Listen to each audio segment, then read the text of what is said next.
Bab 321 Dewa Pandai Besi Zhenhua. Kau yakin punya pipi untuk mengancamku? Seluruh ruangan bergetar ketika suara itu menggelegar, membelah gendang telinga di sepanjang jalan. Itu adalah ruangan yang tampak aneh, membentang lebih dari 300 meter persegi dan seluruhnya terbuat dari logam. Baik itu kursi, meja, atau peralatan, semuanya terbuat dari logam. Itu adalah dunia logam futuristik di sini. Suara itu milik seorang pria jangkung dengan kaki panjang dan otot ramping. Rambut hitamnya yang tebal menonjolkan wajahnya, menarik rahang pahatan dan tatapannya yang tajam. Sulit menebak usianya dari penampilannya sendiri. Dia tidak terlihat berusia lebih dari 30 tahun, tetapi matanya mengkhianati kebijaksanaan seseorang yang telah mengalami beberapa dekade. Rambut di pelipisnya berwarna putih salju, kontras dengan surai suramnya yang lain. Tapi yang paling mencolok dari semuanya adalah tangannya. Mereka jauh lebih besar dari orang biasa. Sendi tidak mencolok, adil dan ramping seperti milik seorang gadis, dan telapak tangannya sama tembusnya dengan batu giok. Tapi matanya, mereka menyala seperti api. Betul, aku mengancammu, celetuk seorang pria parubaya, bibirnya menunjukkan senyum yang riang dan berani. Jika Tangulin ada di sini untuk menyaksikan adegan ini, dia tidak akan percaya matanya.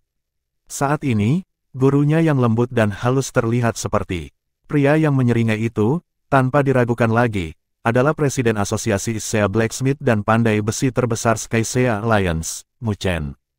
Ketika kamu mengatakan ingin pindah ke kota tempat burung-burung itu tidak mau, aku membiarkan kamu mengambil jalanmu.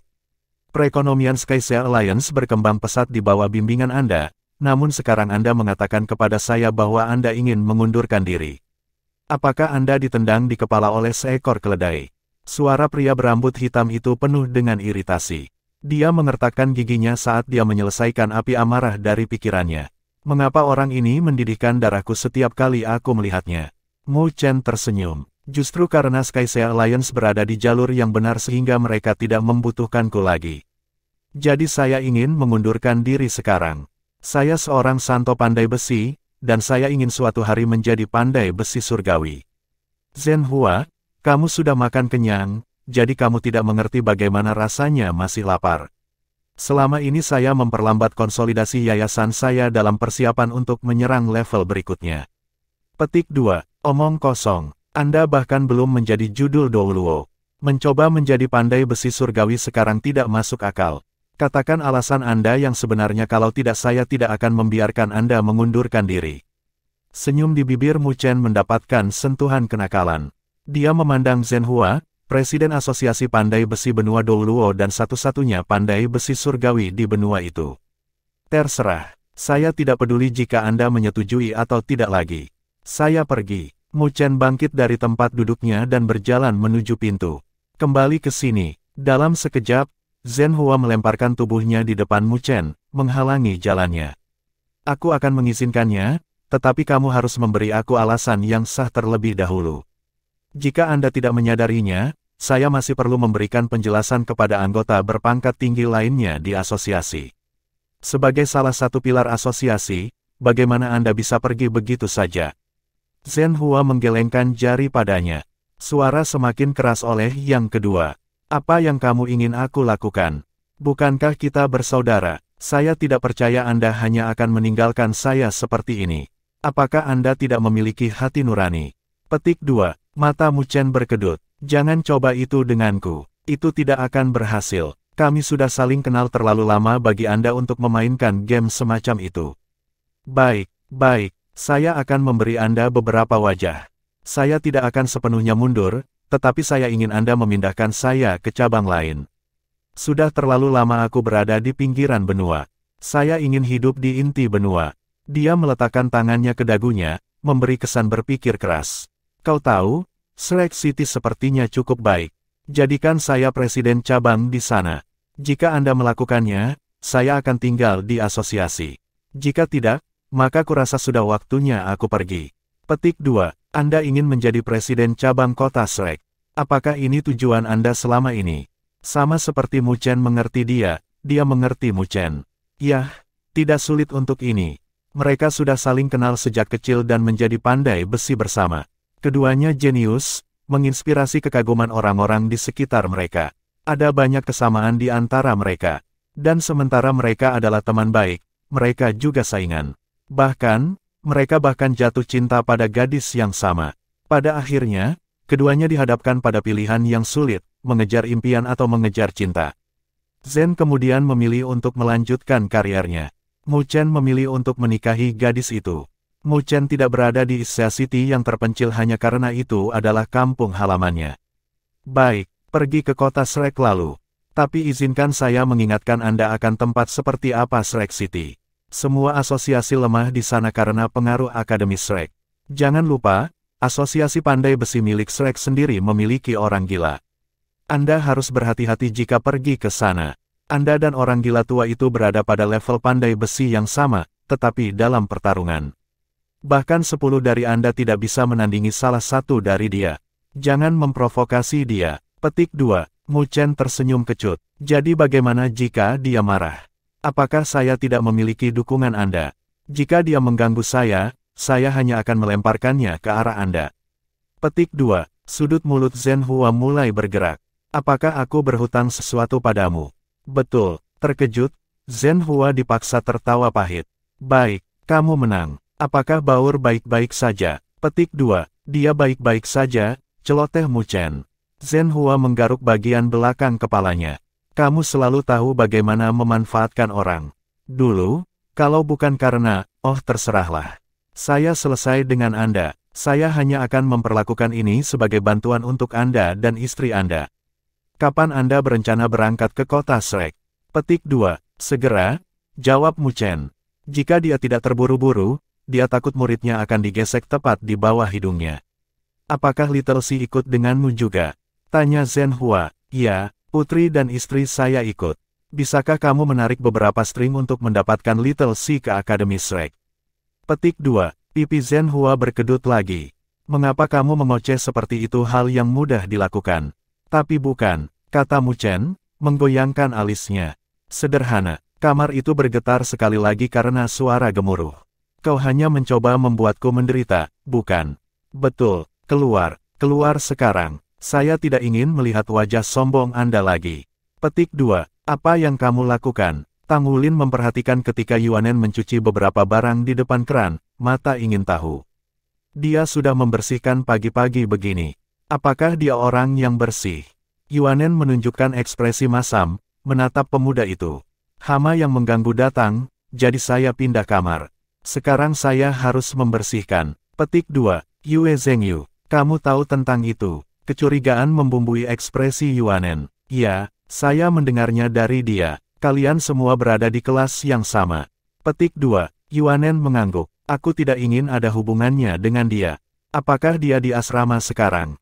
Ya, Tang Wulin tersenyum. Kalau begitu aku akan menyambut siswa baru kita yang bekerja. Dengan itu, dia berjalan ke kamar tua Yuanen. Yuanen mengerutkan kening saat melihatnya pergi. Untuk beberapa alasan, ia punya firasat Tang Wulin tidak baik.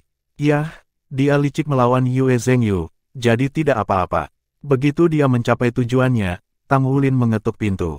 Siapa itu? Setelah membuka pintu, Yue Zhengyu terkejut berhadapan langsung dengan Tang Wulin. Aku dengar kamu sudah pindah, jadi aku datang untuk menyambutmu. Ayo, Yue Zhengyu sama sekali tidak tampak bahagia. Ini karena setelah menjelajahi seluruh asrama, Yue Zhengyu datang ke realisasi yang menyedihkan. Kondisi di sini terlalu buruk untuk tuan muda seperti dia. Tetapi karena sifatnya yang sombong, ia merasa mustahil untuk meninggalkan rencana di tengah jalan. Dan jika Yuanen bisa tinggal di sini, maka dia juga bisa. Kamar asrama Yue Zhengyu seperti Tang Wulin, sederhana dan praktis. Itu sudah cukup bersih, pertanda upaya Yuanen sebelumnya. Dia duduk di sisi tempat tidurnya. Maaf, aku belum punya banyak hal untuk menghibur tamu. Duduklah dimanapun Anda bisa. Namun saya harus mengatakan, kondisi kehidupan bagi Anda siswa yang bekerja benar-benar mengerikan. Petik 2. Tang Wulin mengangkat bahu, kamu seorang siswa yang bekerja sekarang juga, kamu tahu. Yah, tidak ada yang bisa kita lakukan. Kami hanya harus menderita beberapa kesulitan. Oh benar, ada sesuatu yang ingin saya bicarakan dengan Anda. Mungkin Anda akan tertarik. Petik 2. Apa itu? Tang Wulin mengulurkan kedua tangannya, dan dalam kilatan cahaya, dua keping logam muncul di telapak tangannya. Saat logam terwujud, cahaya tersebar dari mereka ke dalam serangkaian bintik-bintik cerah, mengecat ruangan seperti lautan bintang. Mata Yue Zhengyu berbinar saat melihat itu. Ini adalah besi meteorik.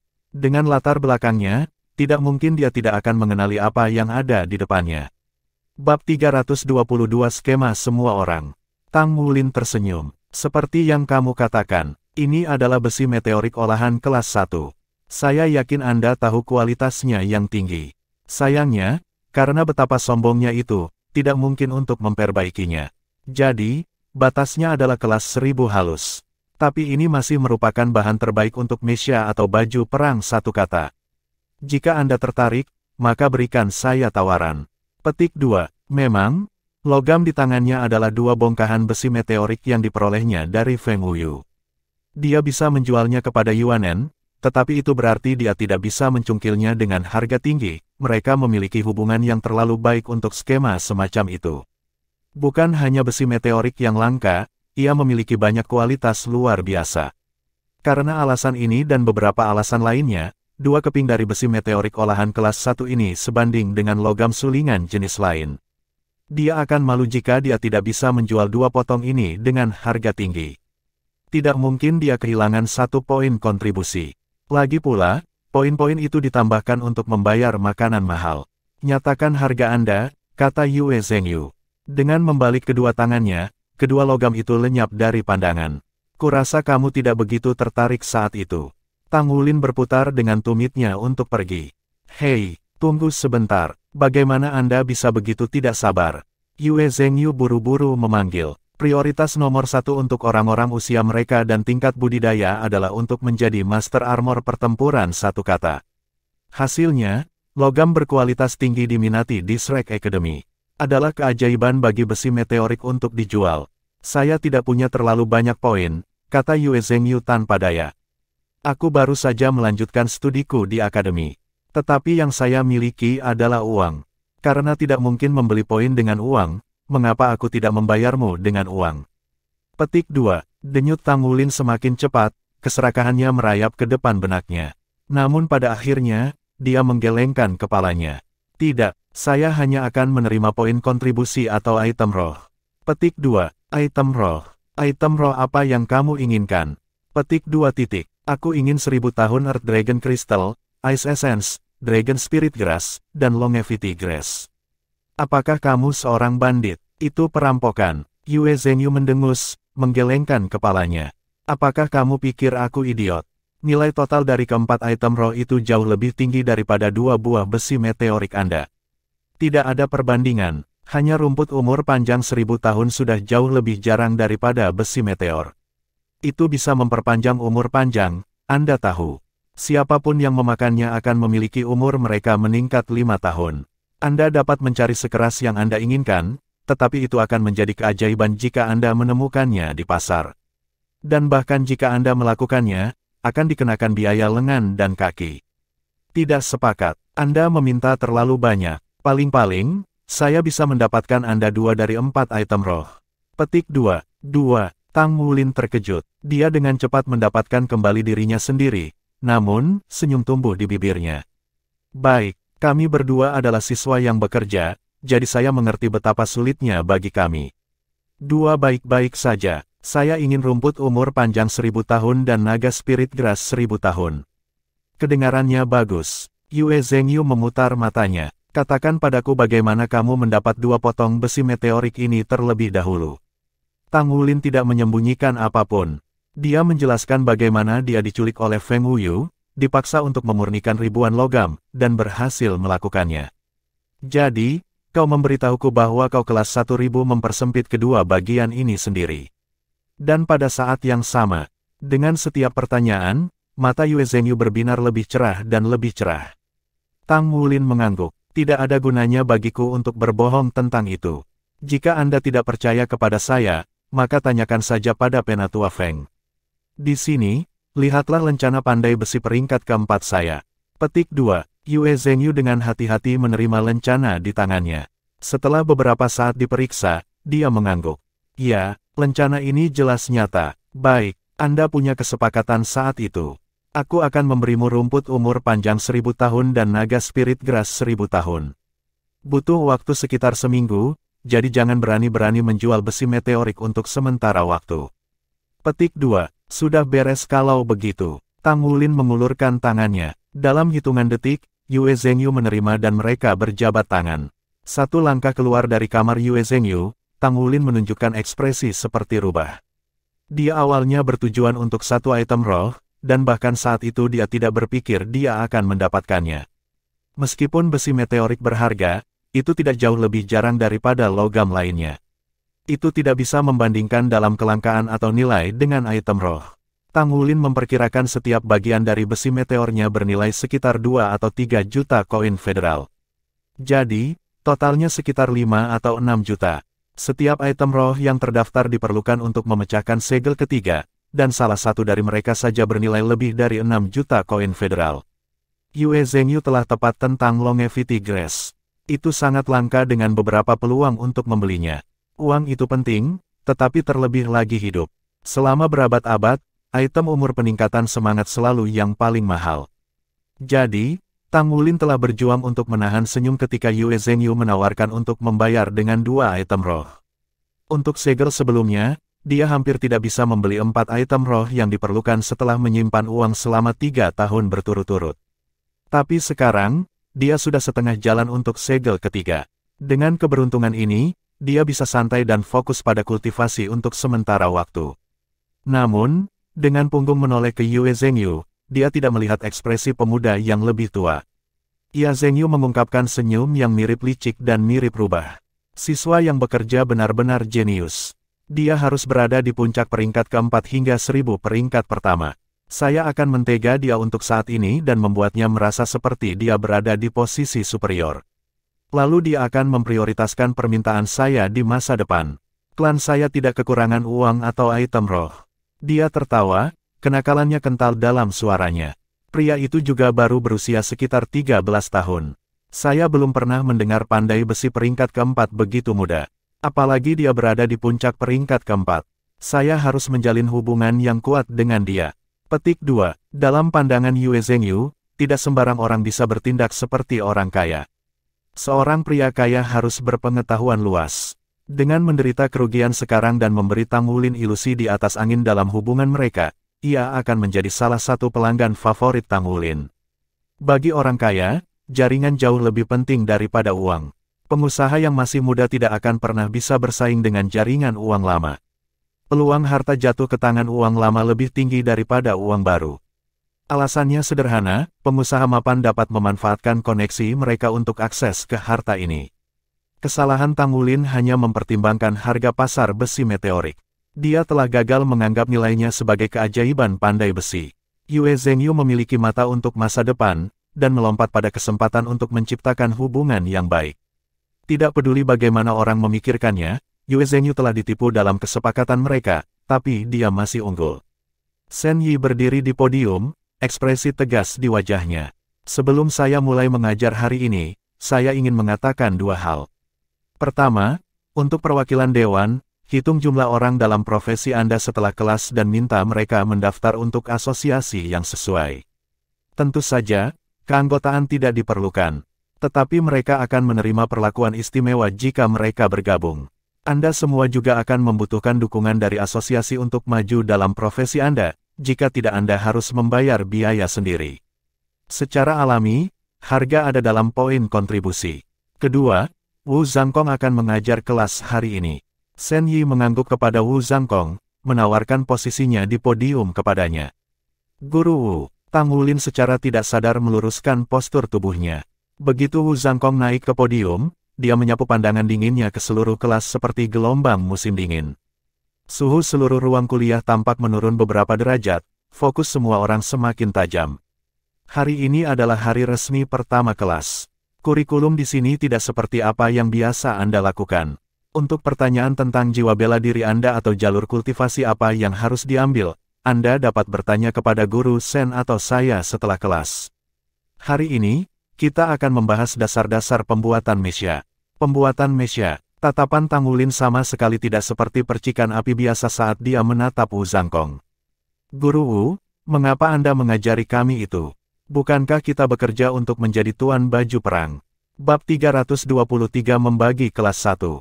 Di antara kamu, ada desainer, pembuat, mekanik, dan pandai besi, kata Wu Zhangkong, dingin seperti biasa. Sederhananya, menciptakan mesia membutuhkan keempat profesi ini untuk bekerja bersama.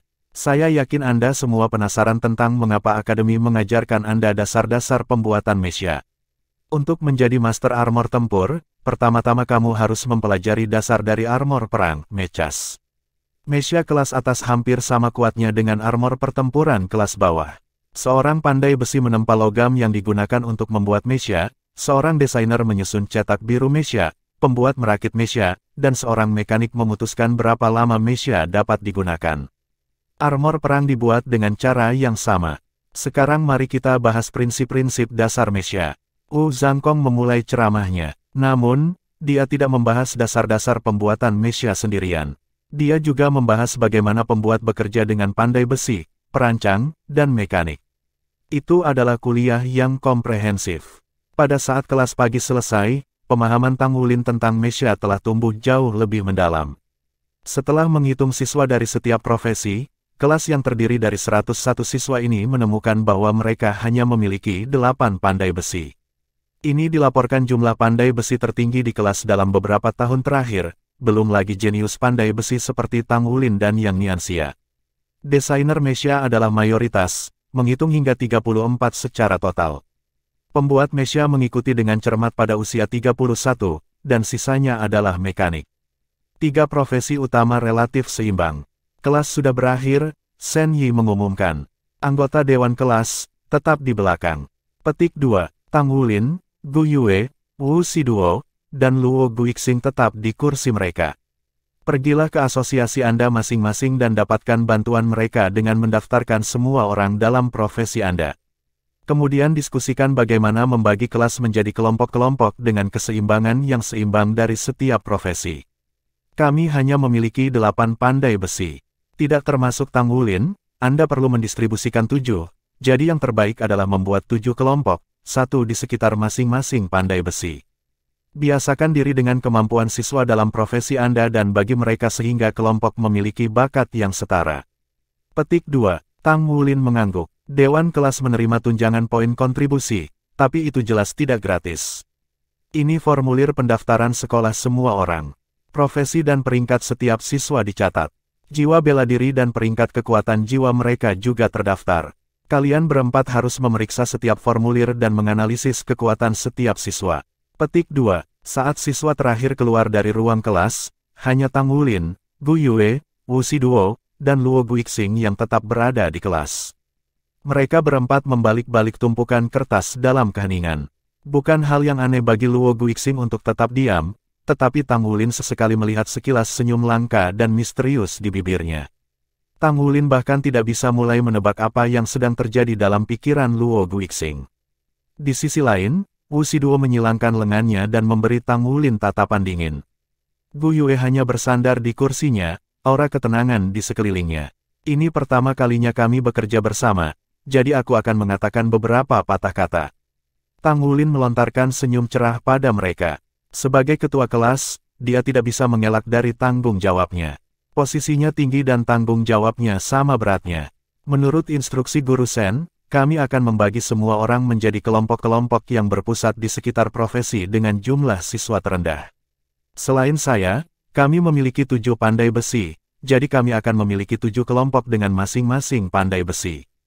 Saya sudah membaca sekilas kertas-kertas dan memastikan bahwa kita memiliki 1 pandai besi di peringkat pertama, 5 di peringkat kedua, dan 1 di peringkat ketiga.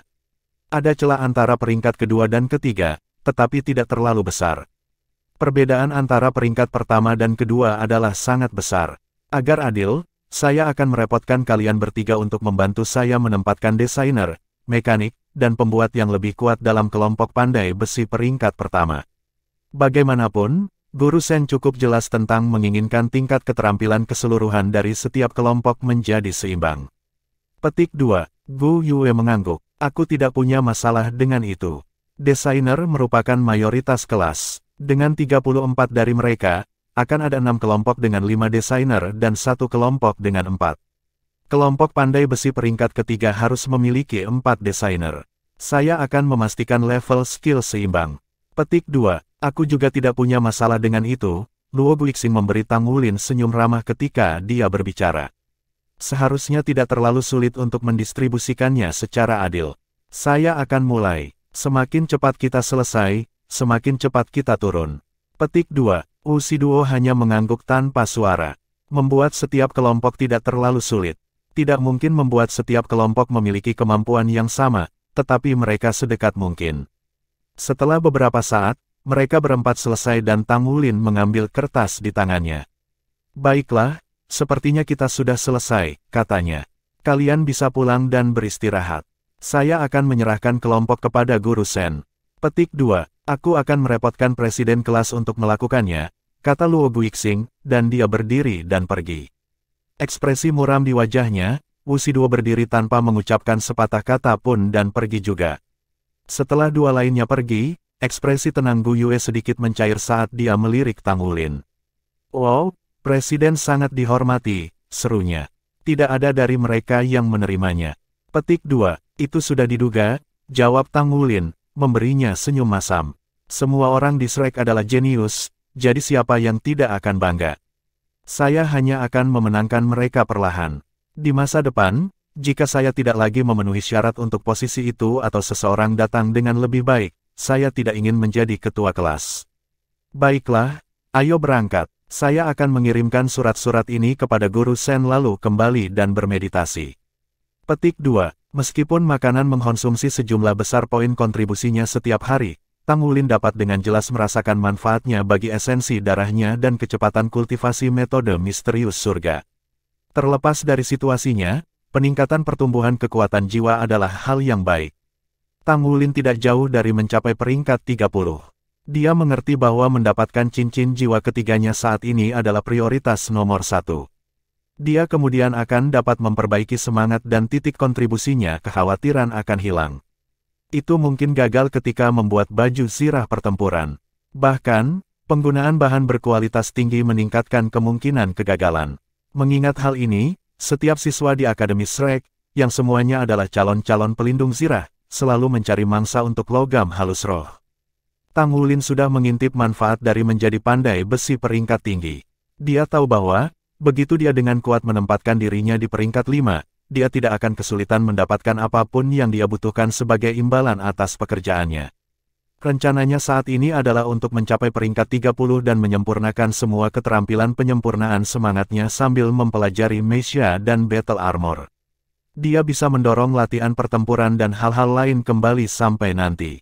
Goldlight adalah jiwa roh 1000 tahun, jadi dia tidak perlu khawatir tentang mendapatkan satu untuk cincin jiwa ketiganya juga. Begitu Tang Wulin tiba di kantor guru bersama Gu Yue, Shen Yi menerima surat-surat darinya. Dia dengan cepat membolak-balik mereka sebelum memberinya anggukan persetujuan. Bagus sekali, Anda semua telah bekerja keras. Tang Wulin, sebagai ketua kelas, Anda akan dibebani dengan banyak tanggung jawab di masa depan. Persiapkan dirimu. Petik 2. Dipahami. Tang Wulin tahu bahwa, seiring dengan meningkatnya tanggung jawabnya, dia akan belajar lebih banyak lagi. Shrek Academy selalu fokus untuk memelihara para jenius yang berpengetahuan luas, tetapi kami juga membesarkan para jenius khusus. Sebagai pandai besi, Anda diberkati oleh surga, tetapi itu tidak berarti Anda bisa bersantai dulu. Shen Yi mengawasinya dengan cermat. Saya mendengar Anda diculik oleh Penatua Feng tempo hari. Tang Wulin memaksakan senyum pahit dan mengangguk. Kamu tidak perlu khawatir, saya anggota asosiasi Sesam's Blacksmith sekarang. Petik 2. Ketika datang untuk Feng Wuyu, Tang Wulin bingung. Pria itu benar-benar eksentrik, tetapi untungnya bagi Tang Wulin, gurunya akan segera tiba. Paling tidak, dia yakin pada gurunya ketika datang ke keterampilan pandai besi. Siapa yang menyebut namaku? Pada saat itu, Feng Wuyu yang berambut sangat terang masuk. Setelah melihat Tang Wulin, matanya menyala dan dia tertawa terbahak-bahak. Aku hanya mencarimu. Saya sungguh beruntung menemukan Anda begitu cepat. Tunggu sebentar, nak. Saya harus berbicara dengan gadis itu, Shen Yi tentang sesuatu. Petik 2. Halo, Penatua Feng. Shen Yi sudah lama berdiri dan memberi hormat-hormat pada Feng Wuyu. Feng Wuyu melambaikan tangannya dengan acuh tak acuh. Tidak apa-apa, tidak apa-apa. Saya hanya punya masalah kecil untuk dibicarakan dengan Anda. Sebenarnya ini tentang anak ini. Dia seorang jenius pandai besi yang diberkati oleh surga, dan aku ingin merawatnya dengan hati-hati, tetapi dia tidak akan menerimaku sebagai gurunya. Menurut Anda apa yang harus dilakukan di sini? Petik 2. Shen Yi menatapnya, tercengang. Bagaimana saya tahu apa yang harus Anda lakukan? Apakah saya pandai besi? Tidak, aku juga tidak bisa memaksanya. Dia mengirim pandangan memohon ke Wu Zhangkong yang berdiri di dekatnya. Halo, Penatua Feng, Wu Zhangkong berbicara saat dia berjalan. Seperti yang saya yakin Anda tahu, kami hanya memiliki wewenang untuk membuat saran mengenai profesi siswa kami. Kita tidak bisa memaksakan apapun pada mereka, dan terserah mereka untuk memutuskan. Mungkinkah Anda belum bisa membujuknya?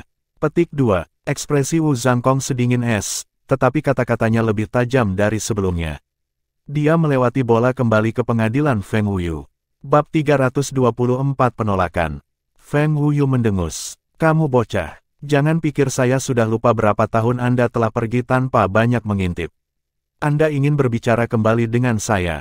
Baik, saya tidak akan repot-repot dengan kalian berdua lagi. Ngomong-ngomong, aku di sini hanya untuk memberitahumu untuk tidak memberinya terlalu banyak tanggung jawab di masa depan. Dia membutuhkan banyak waktu untuk belajar dari saya. Yah, kalau begitu aku libur. Nak, ikut aku. Karena Anda seorang siswa di sini di Shrek, Anda harus memperlakukan saya sebagai guru. Saya tidak peduli apakah Anda setuju atau tidak. Saya gurumu sekarang. Petik 2. Dia meraih Tang Wulin dan melemparkannya ke atas bahunya saat dia berjalan keluar. Tang Wulin tidak berdaya melawan Feng Wuyu. Penatua Feng, bisakah Anda menurunkan saya? Aku akan berjalan denganmu. Petik 2. Feng Wuyu mengungkapkan senyum licik saat dia menyetujui. Jadi, akhirnya kau menerimaku sebagai gurumu. Apa yang kamu katakan itu benar. Di sini di kampus, aku sudah menjadi salah satu muridmu. Tang Wulin memaksakan pandangannya pada Feng Wuyu seolah-olah berani dia memalingkan muka. Feng Wuyu menghela nafas dengan paksa, menggarisbawahi penghinaannya. Sebelum melanjutkan, butuh waktu lama bagimu untuk akhirnya memahami fakta sederhana ini. Ikuti saya dan Anda akan memiliki masa depan yang jauh lebih cerah daripada dengan bocah itu dari asosiasi pandai besi apapun itu. Saat mereka melangkah kaki di luar kantor guru, Feng Wuyu meraih Tang Wulin sekali lagi dan berlari, tiba di bengkelnya beberapa detik kemudian. Kembali di kantor, Shen Yi dan Wu Zhangkong bertukar pandangan cemas. Penatua Feng bertindak sangat cepat. Gumam Shen Yi, apakah kita perlu memberitahu guru tentang ini? Wu Zhangkong mengangguk. Kita pasti perlu memberitahu guru. Penatua Feng memiliki kepribadian yang eksentrik, dan meskipun Wulin cerdas dan tahu bagaimana harus berperilaku sendiri, dia masih keras kepala. Akan lebih baik jika guru ada sebagai asuransi kalau mereka bertengkar. Petik 2. Sedikit kekhawatiran melintas di mata Gu Yue. Guru Wu, Wulin tidak dalam bahaya, kan? Dia menggelengkan kepalanya. Kemungkinan besar tidak. Penatua Feng adalah salah satu orang paling kuat di kampus. Dia mungkin aneh, tetapi dia sangat mengabdikan diri untuk pandai besi. Agar adil, dia tidak cocok untuk pandai besi dalam arti tradisional. Penatua Feng sampai ke tempatnya sekarang melalui ketekunan semata. Dia mulai pandai besi ketika dia berusia 48 tahun, dan setelah menuangkan darah dan keringat ke dalam pekerjaannya, dia sekarang adalah Saint Blacksmith peringkat 8. Karena alasan itu, Penatua Feng memiliki perspektif uniknya sendiri tentang pandai besi. Wulin berpotensi belajar banyak darinya. Petik 2. Bagus kalau begitu. Guru Wu, Guru Shen, saya akan pergi. Petik 2. Gu Yue tidak segera berangkat ke asrama. Sebagai gantinya, dia pergi keluar kampus setelah berpikir sejenak. Terpojok di bengkel Feng Wuyu, Tang Wulin menatap tanpa daya pada pria eksentrik itu. Penatua Feng, saya tidak bisa memalsukan sekarang. Petik 2. Tatapan Feng Wuyu bisa menghanguskan. Kenapa tidak? Apakah Anda menjadi arogan sekarang karena Anda memiliki beberapa prestasi di bawah ikat pinggang Anda? Biarkan saya memberitahu Anda, ketekunan adalah kunci kesuksesan. Ketekunan adalah kemenangan. Pernahkah Anda mendengar ucapan itu sebelumnya? Jangan berpuas diri hanya karena Anda memiliki bakat. Apapun profesinya, Anda harus mencurahkan darah dan keringat untuk mencapai puncaknya. Petik 2. Ini mendorong Tang Wulin untuk mengangkat tangannya. Aku mengerti semua yang baru saja kamu katakan, dan aku tidak hanya menjadi malas. Tetapi saya harus berurusan dengan hal-hal yang lebih penting terlebih dahulu. Suka berkultivasi. Saya yakin Anda bisa merasakan bahwa saya belum mencapai peringkat 30. Bahkan, saya hanya di peringkat 28 saat ini. Kekuatan jiwaku menahan saya sebagai pandai besi. Kita berdua tahu saya bisa memperbaiki semangat sekarang jika bukan karena kekuatan jiwaku. Meskipun tubuhku jauh lebih kuat dari teman-teman sebayaku, jika aku ingin roh disempurnakan dengan aman, kekuatan jiwaku setidaknya harus peringkat 30. Saya ingin mempelajari pemurnian roh di bawah Anda, tetapi kekuatan jiwaku terlalu kurang saat ini. Tidak ada yang bisa dilakukan tentang itu. Petik 2. Terkejut, kepercayaan diri Feng Wuyu yang redup-meredup, matanya berkaca-kaca saat dia menggali pikirannya. Dia menggaruk kepalanya. Itu masuk akal. Oh benar, Anda sudah berada di puncak peringkat keempat pada usia Anda, sehingga Anda dapat mencoba untuk memperbaiki semangat sekarang. Kamu bilang kamu akan mencobanya setelah kamu mencapai peringkat 30. Ketika Feng Wuyu mulai pandai besi, basis budidayanya ditata dengan kuat. Karena itu, dia tidak harus mempertimbangkan pembatasan kekuatan jiwa. Hanya setelah pertukaran ini dengan Tang Wulin dia menyadari ini adalah masalah yang sah. Kekuatan bawaan saya memadai dan tubuh saya kokoh, yang membuat beberapa kekuatan jiwa saya kurang. Tapi meski begitu, aku harus setidaknya peringkat 30 untuk memperbaiki semangat tanpa risiko. Ada lompatan kualitatif antara 2 dan 3 cincin, dan peningkatan kekuatan akan lebih dari cukup untuk memastikan keselamatannya ketika roh dimurnikan. Feng Wuyu merajut alisnya lalu mengangguk. Baik, itu masuk akal. Tapi nak, jangan pikir ini cukup untuk menghentikanku mengajarimu cara menempa. Bukankah itu hanya peringkat 30? Saya tahu beberapa metode untuk membawa Anda ke sana. Tetapi akan dikenakan biaya. Petik 2. Ada cara. Tang Wulin terkejut. Ada jalan pintas untuk penanaman kekuatan jiwa. Feng Wuyu melemparkan kepalanya ke belakang dan tertawa, kilatan nakal di matanya. Tentu saja ada. Saya dapat membantu meningkatkan kekuatan jiwa Anda ke peringkat 30 dan membantu Anda melakukan terobosan, tetapi harganya, ini agak tinggi. Anda akan dikenakan biaya 10 roh logam halus setelah Anda menjadi pandai besi peringkat kelima. Bagaimana dengan itu? Petik 2. Tidak, terima kasih. Tang Wulin langsung menolak. Wajah Feng Wuyu membeku. Nak, apa yang kamu katakan? Sebagai seorang guru jiwa, Anda harus memanfaatkan kesempatan ini untuk meningkatkan kekuatan jiwa Anda. Saya bahkan bisa menjamin tidak akan ada efek samping. Tidak tahukah kamu, umur dan pangkat pemilik jiwa memiliki pengaruh besar terhadap masa depan mereka. Level Anda saat ini bukanlah sesuatu yang luar biasa, jadi jika Anda tidak menggunakan waktu sekarang dan mengambil peluang apapun yang datang, kesenjangan antara Anda dan rekan-rekan Anda akan terus melebar. Petik 2. Tang Wulin menutup telinga untuk nasihat Feng Wuyu. Saya baik-baik saja, Penatua Feng. Saya pikir lebih baik jika saya mengambil kultivasi selangkah demi selangkah. Saya yakin saya akan mencapai peringkat 30 paling lambat dalam 2 bulan. Setelah memecahkan segel kedua, esensi darahnya telah tumbuh lebih kuat dan kekuatan jiwanya naik ke peringkat 28. Kecepatan kultivasinya meningkat berkat pemecahan segel, dan dia yakin dengan perkiraannya selama 2 bulan. Meskipun dia tertinggal di belakang rekan satu timnya saat ini, dia pasti akan menyusul mereka suatu hari selama dia terus melanggar segel Raja Naga Emas. Jelas Feng Wuyu tidak mengerti karakter Tang Wulin. 10 produk olahan roh bernilai sejumlah besar uang, dengan perkiraan konservatif setidaknya 50.000 poin kontribusi. Itu sudah cukup untuk memberi makan Tang Wulin selama beberapa bulan, makannya yang rakus tidak memungkinkannya untuk mengabaikan jumlah yang begitu besar. Tang Wulin lebih suka mengambil langkah kultivasinya secara bertahap dan tidak kehilangan banyak keberuntungan karena jalan pintas. Jadi, bukan karena dia tidak merasa ingin mencapai peringkat 30, tetapi dia benar-benar tidak tahan untuk menyerah 10 produk olahan roh. Nak, apakah otakmu membusuk? Begini saja, saya bahkan akan memberi Anda logam untuk memperbaiki semangat.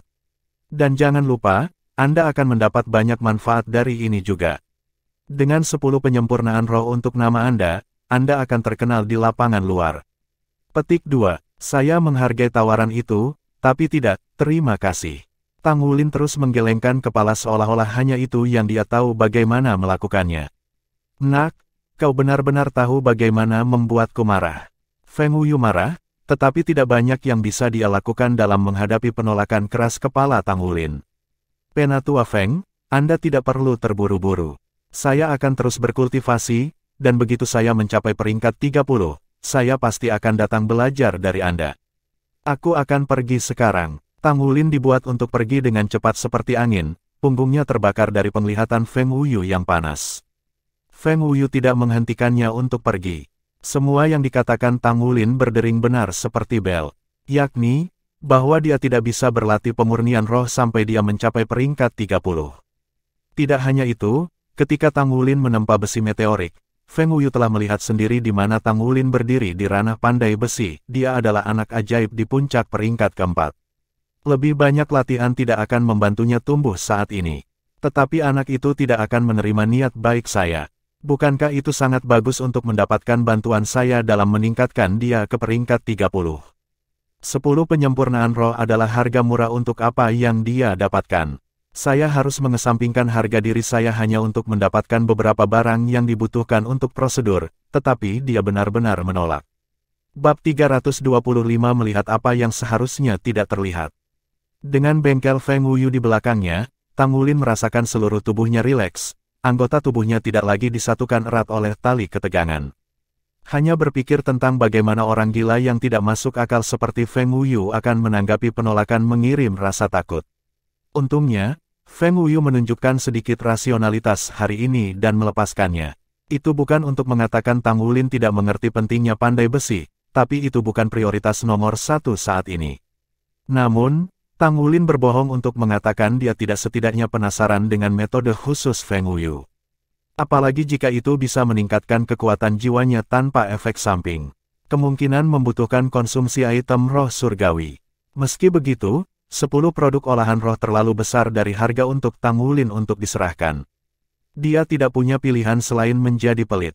Untuk memperbaiki esensi darahnya, dia harus mengeluarkan uang untuk item roh yang diperlukan untuk menghancurkan segelnya. Ini tidak mungkin dicapai kecuali dia menyelamatkan setiap sen. Sekali 16, dia harus memecahkan satu segel setahun, dan menilai dari item yang diperlukan untuk menghancurkan segel ketiga, dia hanya bisa membayangkan harta karun keterlaluan yang dibutuhkan untuk yang berikutnya. Tidak mungkin dia punya cukup uang simpanan saat ini. Malam merayap, setiap siswa yang bekerja bersandar di asrama mereka tanpa membiarkan mengintip. Membuka matanya, Xie melirik Tang Wulin. Dia saat ini berkultivasi di tempat tidurnya, aura esensi darah tebal yang melekat di sekitarnya. Tubuhnya meledak dengan vitalitas. Setiap kali ia berkultivasi dengan Tang Wulin, Xie merasa lebih termotivasi. Dan sementara peringkat kekuatan jiwanya mungkin lebih tinggi dari Tang Wulin, dia tidak pernah merasa lebih tinggi darinya. Memanjat dari tempat tidurnya dengan keanggunan penuh seekor kucing, sedikit ketukan dari kakinya menyentuh tanah dan tidak lebih, Xie merangkak melewati tempat tidur Tang Wulin. Berhati-hatilah agar tidak membuat kedua gadis itu cemas, yang tidur di sisi lain dari tirai yang membelah kamar mereka menjadi dua, dia menjaga tindakan ini dan menyelinap keluar pintu. Xie menikmati angin malam yang menyegarkan sekali di luar. Dia melihat ke langit, matanya gemetar karena satu bagian frustrasi dan dua bagian menyelesaikan. Selama beberapa hari terakhir, ia telah bekerja keras membentuk kembali dan meningkatkan diri. Pemahamannya tentang dirinya tumbuh 2 kali lipat setelah kompetisi untuk menjadi presiden. Melangkah ke Shrek Academy telah memaksa Xie untuk mengevaluasi kembali kekuatannya relatif terhadap teman-temannya. Itu hal yang sulit untuk ditelan. Kembali di Sea City, dia berada di antara krim tanaman, tapi sekarang, dia hampir di atas rata-rata. Dia mengerti bahwa Tang Wulin kuat pada saat itu, tetapi dia berpikir dia masih bisa bersaing dengan kecepatannya. Namun, tingkat peningkatan Tang Wulin melampaui imajinasinya. Dia tidak percaya pada awalnya. Kemajuan Tang Wulin tidak tergelincir sedikit pun. Kombinasi cakar naga emasnya yang merusak dan seni rahasia Tang Sek membuatnya lebih tinggi dari Xie sekarang.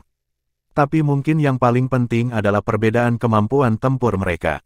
Xie tidak pernah menjadi lawannya dalam hal ini. Kritik Penatua Kai telah melayani sebagai panggilan untuknya. Sejak itu, ia melipat gandakan upayanya untuk menguasai trek hantu bayangan yang misterius. Dia bisa menghasilkan klon dengan kedua jiwa bela dirinya, belum lagi yang tak terlihat menggunakan Shadow Dragon Dagger-nya. Mengindahkan nasihat Penatua Kai, dia bekerja untuk memperbaiki kelebihannya dan meminimalkan kelemahannya.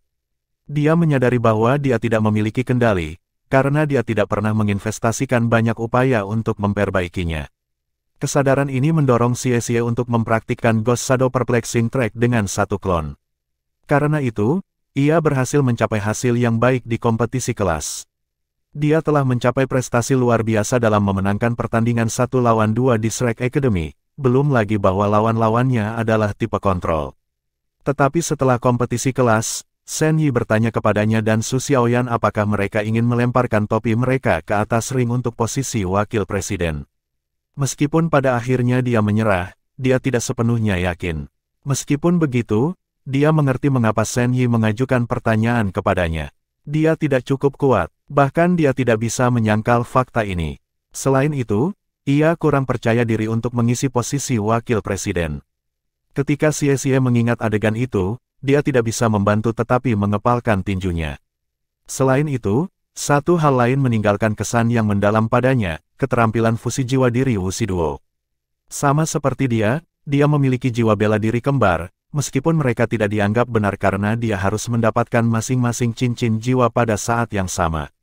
Namun, karena Light Dragon Dagger dan Shadow Dragon Dagger sangat mirip, ada kemungkinan dia bisa melakukan skill fusi jiwa diri juga. Ide ini menggerogoti Xie belakangan ini. Dengan kultivasi saat ini dan karakteristik jiwa kembarnya kembaran, Xie yakin dia bisa naik ke peringkat Genius Utes dengan keterampilan fusi jiwa diri di bawah ikat pinggangnya. Karena itu, dia telah mengotak-atik otaknya tentang cara melakukan ini. Sayangnya, ia menemukan sedikit keberhasilan. Tidak dapat fokus pada meditasi malam ini, Xie mencari udara segar. Angin malam yang sejuk membuat pikirannya berantakan. Jika saya tidak bisa melakukannya sendiri, maka saya hanya harus meminta bantuan Guru Wu. Mungkin dia akan punya ide tentang cara mendapatkan saya keterampilan fusi jiwa diri. Saat dia merenungkan semuanya, Xie berjalan di sekitar asrama. Jalan itu membantu menenangkan pikirannya. Beberapa menit kemudian, dia melihat cahaya terang menyebar dari salah satu kamar. Hah, bukankah seharusnya tidak ada yang tinggal di sana? Kenapa lampu menyala? Tatapan Xie menajam. Dengan lembut mendorong tanah, dia melompat ke jendela kamar. Dia mengintip. Meskipun lampu menyala di dalam ruangan, tirai ditarik dekat dan menghalangi pandangannya. Yang mengatakan, dia bisa mendengar deras air mengalir. Dia memanggil belati naga bayangannya. Selain membuat dirinya tidak terlihat, itu juga bisa menyembunyikan kehadirannya dan membungkam tindakannya. Dia menusukkan belati ke ambang jendela, memastikan untuk tidak mengeluarkan suara, membuka paksa, dan mendorong tirai keluar. Lalu matanya melebar dan rahangnya ternganga. Di dalam kamar ada seorang gadis berkulit putih menyeka dirinya dengan handuk basah, rambut merah panjang yang menutupi punggungnya dan sedikit melengkung karena kelembapan. Dan dia benar-benar telanjang. Xie hanya bisa melihat profilnya dari posisinya, tetapi lekuk tubuhnya tidak salah lagi. Bukankah ini dia? Bahkan dengan hanya sisi wajahnya yang terlihat, dia langsung mengenalinya. Gadis ini adalah pelayan berambut merah yang dia dan teman-temannya bertemu pada hari pertama mereka di Akademi Shrek. Gadis malaikat jatuh yang bertarung dengan Yue Zhengyu. Kenapa dia ada di sini sekarang? Mengapa dia hanya muncul sekarang jika dia seorang siswa yang bekerja? Saat berusia 13 tahun, Xie baru saja terpapar dengan pesona lawan jenis untuk pertama kalinya. Wajahnya menjadi hangat, siram menyebar di pipinya dan ke sisi lehernya. Dia menelan ludah. Siapa di sana? Segera setelah teriakan itu, kabut hitam tebal menelan ruangan. Tidak baik, adrenalin menjalari melalui pembuluh darah Xie ketika dia menembak ke belakang, mundur ke bayang-bayang. Tapi sudah terlambat. Tak lama kemudian, dia mendapati dirinya berada di dunia yang gelap gulita, kegelapan di sekelilingnya utuh. Dia merasakan gelombang amarah dan kegilaan merambat di udara ke arahnya, hampir terlihat dalam intensitasnya. Dalam sekejap mata, jendela itu hancur berkeping-keping. Gadis itu melompat keluar dari lubang yang menganga dan mengejarnya dengan kekuatan penuh seekor singa. Terperangkap dalam kegelapan, Xie hampir tidak bisa bergerak dengan kecepatan penuh. Rasanya seolah-olah dia berjalan dengan susah payah melalui rawa, kaki menukik di sepanjang lumpur yang tebal. Dia praktis bebek yang duduk. Bersenjata tanpa pilihan lain, dia membalik dan menyiapkan Light Dragon Dagger-nya. Tapi ledakan membuat Xie terbang mundur di udara. Gadis berambut merah mendarat di tanah dengan wajahnya memerah dan matanya yang menawan menyala dengan amarah. Di atasnya ada seragam Akademi Shrek. Kemarahannya mereda ketika dia melihat si pengintai itu laki-laki. Kamu, cincin jiwa keduanya menyala dan pedang hitam valet muncul di depannya. Begitu gagang pedang bertemu tangannya, auranya yang mengesankan sepertinya naik satu tingkat. Sekali lagi, kegelapan yang intens merembes keluar darinya, meringkup di tubuhnya dan melesat ke arah Xie. Dia harus ingat untuk menutup mulutnya. Bahkan dengan 2 cincin jiwa, dia bisa merasakan bahwa basis kultivasinya jauh lebih unggul daripada miliknya.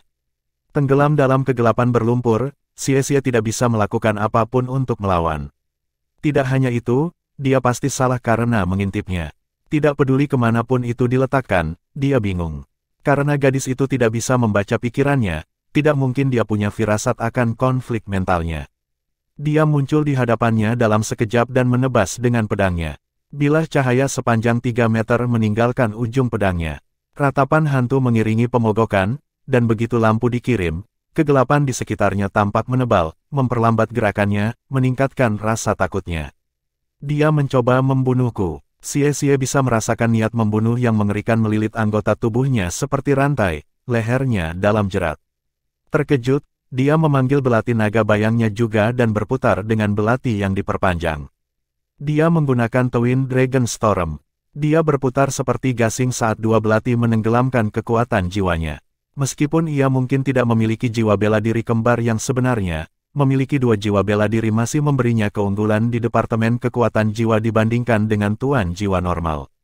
Sayangnya, keunggulan kekuatan jiwa Xie tidak berguna di sini.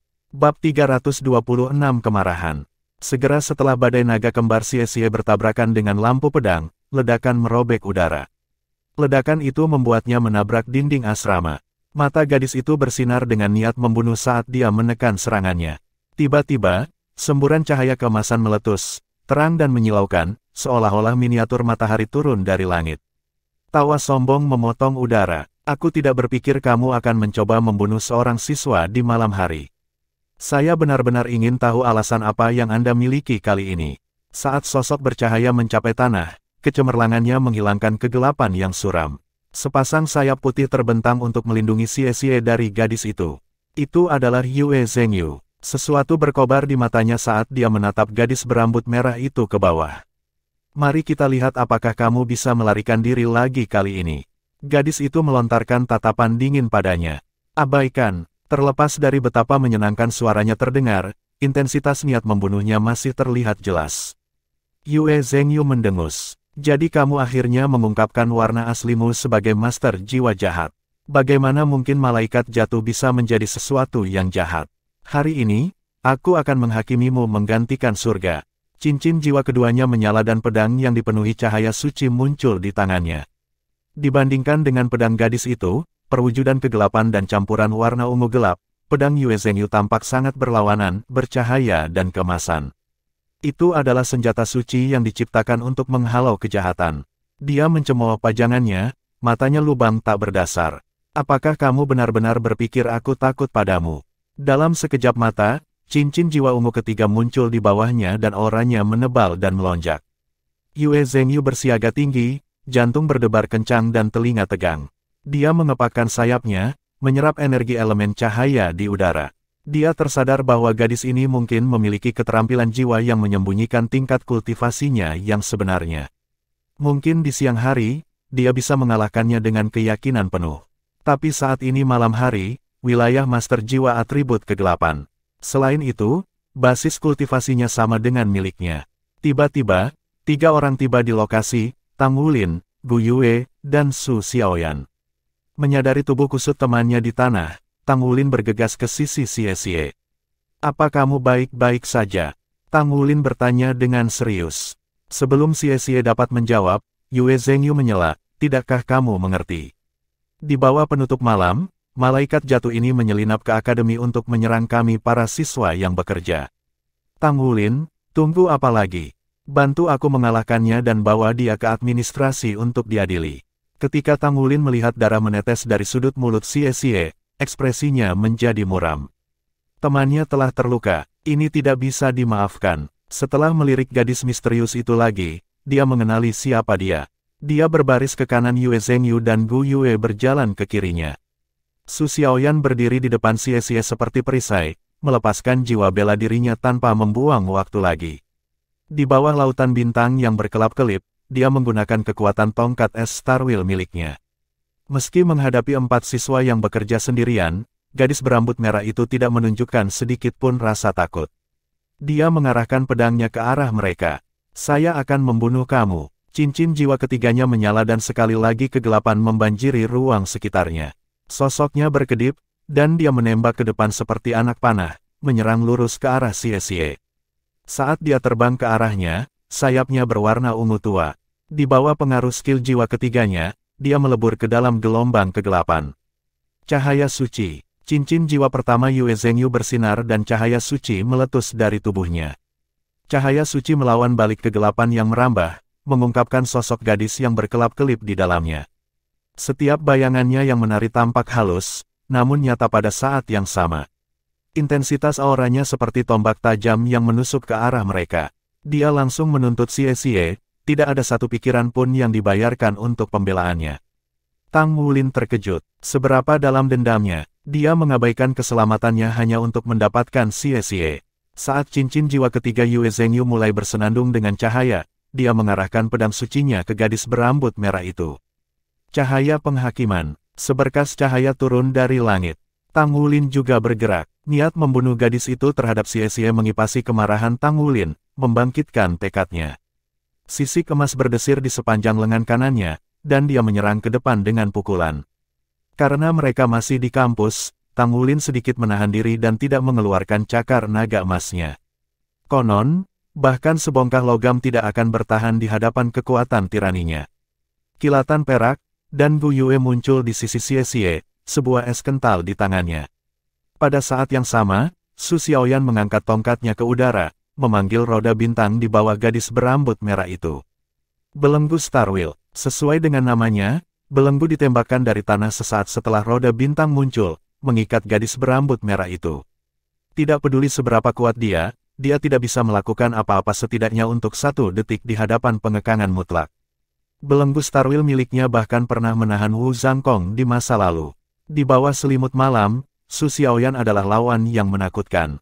Terjebak oleh Star Wheel Sackless, gadis berambut merah itu tidak bisa lepas dari cahaya penghakiman yang jatuh. Jangan sakiti dia, Xie Xie serak. Tang Wulin dan Gu Yue berhenti di jalur mereka, tetapi cahaya penghakiman terus turun. Ledakan yang menggelegar mengguncang tanah. Gelombang kejut dari ledakan tersebut menimbulkan awan debu dan puing-puing dalam radius 5 meter, melemparkan Tang Wulin dan 3 lainnya menjauh dari zona ledakan. Jiwa bela diri malaikat suci benar-benar tangguh. Meskipun mungkin tidak sekuat harimau putih neraka Wuxi Duo, itu tidak jauh. Dan Yue Zhengyu sepertinya masih memiliki kekuatan yang tersisa. Yang terpenting, dia hanya memiliki 3 cincin jiwa. Titik tumbukan sekarang adalah kawah yang hangus, asap mendesis dari permukaannya. Anda, Xie Xie berteriak, melemparkan dirinya ke arah lubang besar. Tapi sebelum dia mencapai tepi, cahaya ungu gelap keluar dari kawah. Xie Xie, hati-hati, teriak Tang Wulin, menggulung Xie Xie yang membeku dengan sehelai rumput perak biru tepat sebelum cahaya menyentuhnya. Matanya melotot ketika dia menyadari seberapa dekat serangan itu, hilang beberapa inci. Tindakan Tang Wulin menggambarkan ketelitiannya. Saat dia tiba di tempat kejadian, dia melilitkan untaian rumput perak biru di pinggang rekan-rekannya, menghubungkan mereka dengan dia. Itu adalah persiapan untuk menarik teman-temannya keluar dari bahaya. Dari sudut mata Tang Wulin, dia melihat garis darah mengalir dari kulit Xie Xie. Terima kasih. Begitu dia mengenali apa itu, Tang Wulin menyerbu ke depan seperti bola meriam, wajahnya berkerut. Dengan raungan, dia memanggil cakar naga emasnya. Dia tidak repot-repot menahan diri lagi. Dia melepaskan serangannya yang paling kuat, Golden Dragon Red Claw, menembakkan garis cahaya emas gelap.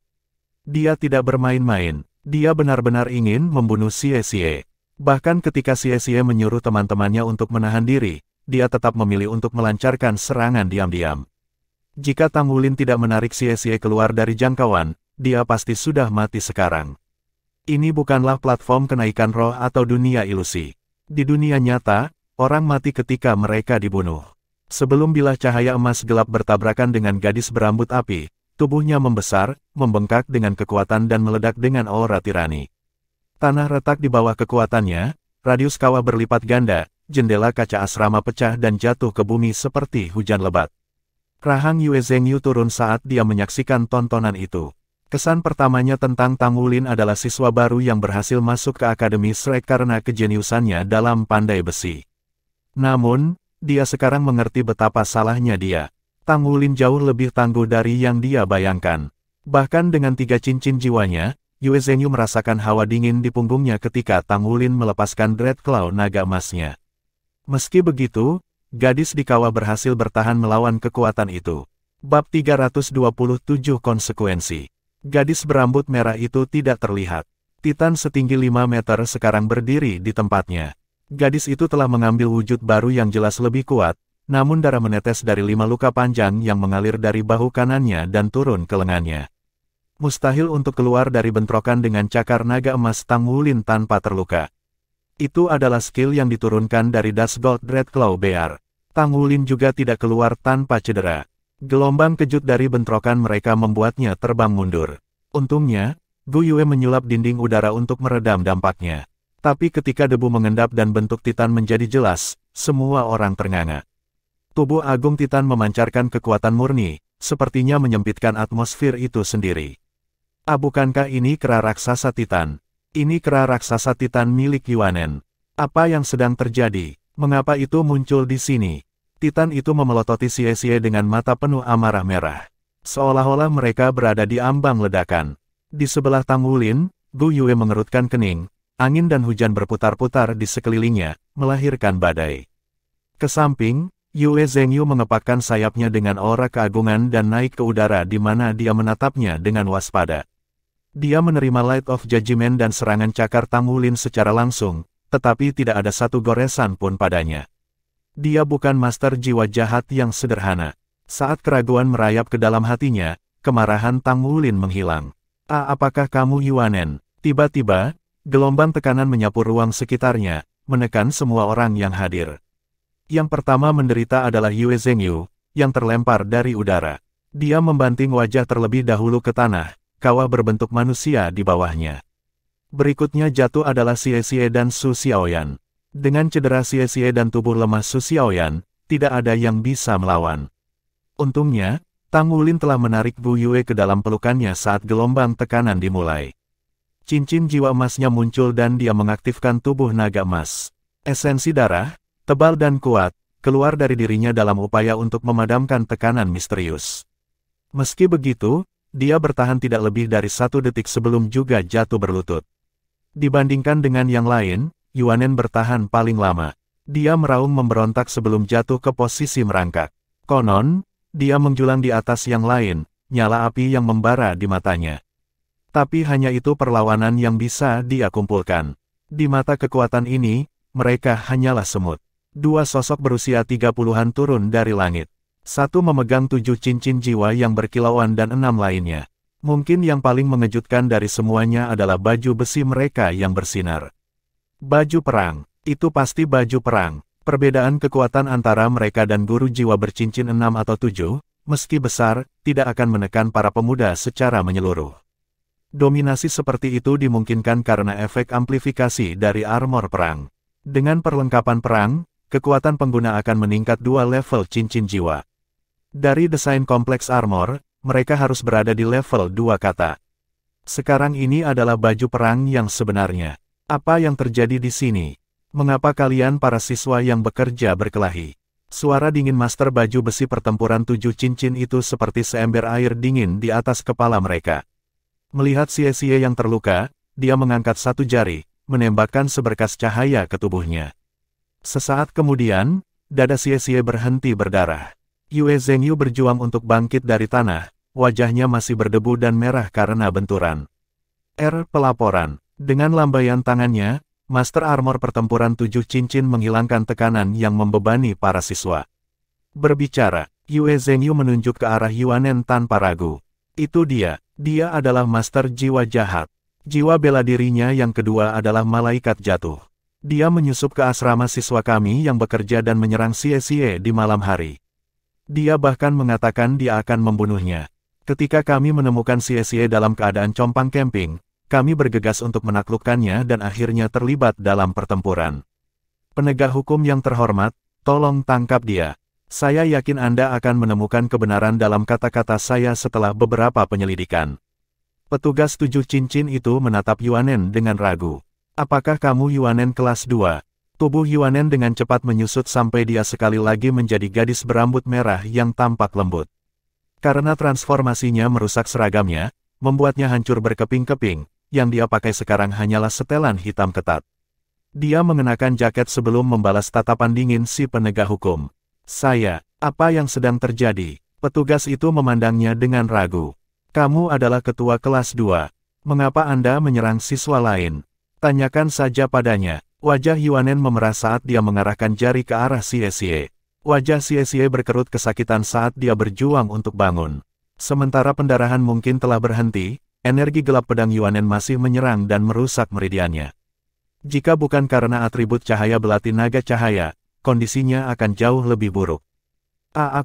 Dia menatap Yuanen, lidahnya lemas dan seberat timah. Mari kita dengar penjelasan mereka setelah kita kembali, kata penegak bercincin 6 kepada yang bercincin 7. Baiklah. Setengah jam kemudian, semua orang yang terlibat dalam insiden itu berkumpul di kantor guru di gedung sekolah pelataran luar. Bersama mereka adalah Shen Yi, Wu Zhangkong, dan guru yang bertanggung jawab atas kelas 2, semuanya telah dipanggil secara langsung. Namun, tidak ada yang duduk. Satu-satunya orang yang duduk adalah kepala sekolah dari pelataran luar dan seorang penatua paviliun Dewa Laut, Penatua Kai. Tang Wulin, Gu Yue, dan Su Xiaoyan berdiri dengan ekspresi aneh di wajah mereka. Karena seorang guru telah merawat luka Xie, dia bisa berdiri di samping teman-teman sekelasnya. Mungkin merasa menyesal, dia menundukkan kepalanya. Yuanen, mengenakan seragam sekolah baru, berdiri di sisi lain ruangan dan memelototinya sepanjang waktu. Dia tampak seperti penjelmaan iblis yang ingin menghancurkannya. Yue Zhengyu memasang ekspresi paling aneh dari semuanya. Dia berada di sebelah Tang Wulin, wajahnya berkedut saat dia berjuang untuk menahan diri. Elder Kai, situasinya sudah dijelaskan kepada kami.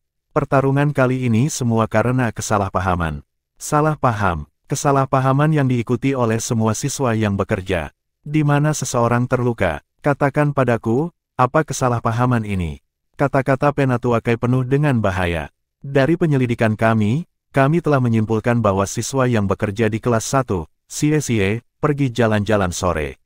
Karena dia tidak menyadari Yuanen berganti kamar, dia secara keliru percaya bahwa seorang pencuri telah masuk ke asrama mereka dan pergi untuk menyelidikinya.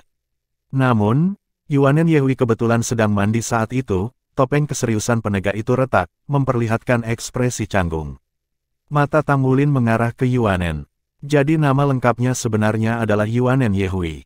Setelah itu, Yuanen Yehui menemukan bahwa Xie telah mengintip tubuh gadisnya. Dalam kemarahannya, dia menyerang Xie. Yue Zhengyu mengetahui jiwa malaikat jatuh Yuanen Yehui, jadi dia salah memahami situasinya.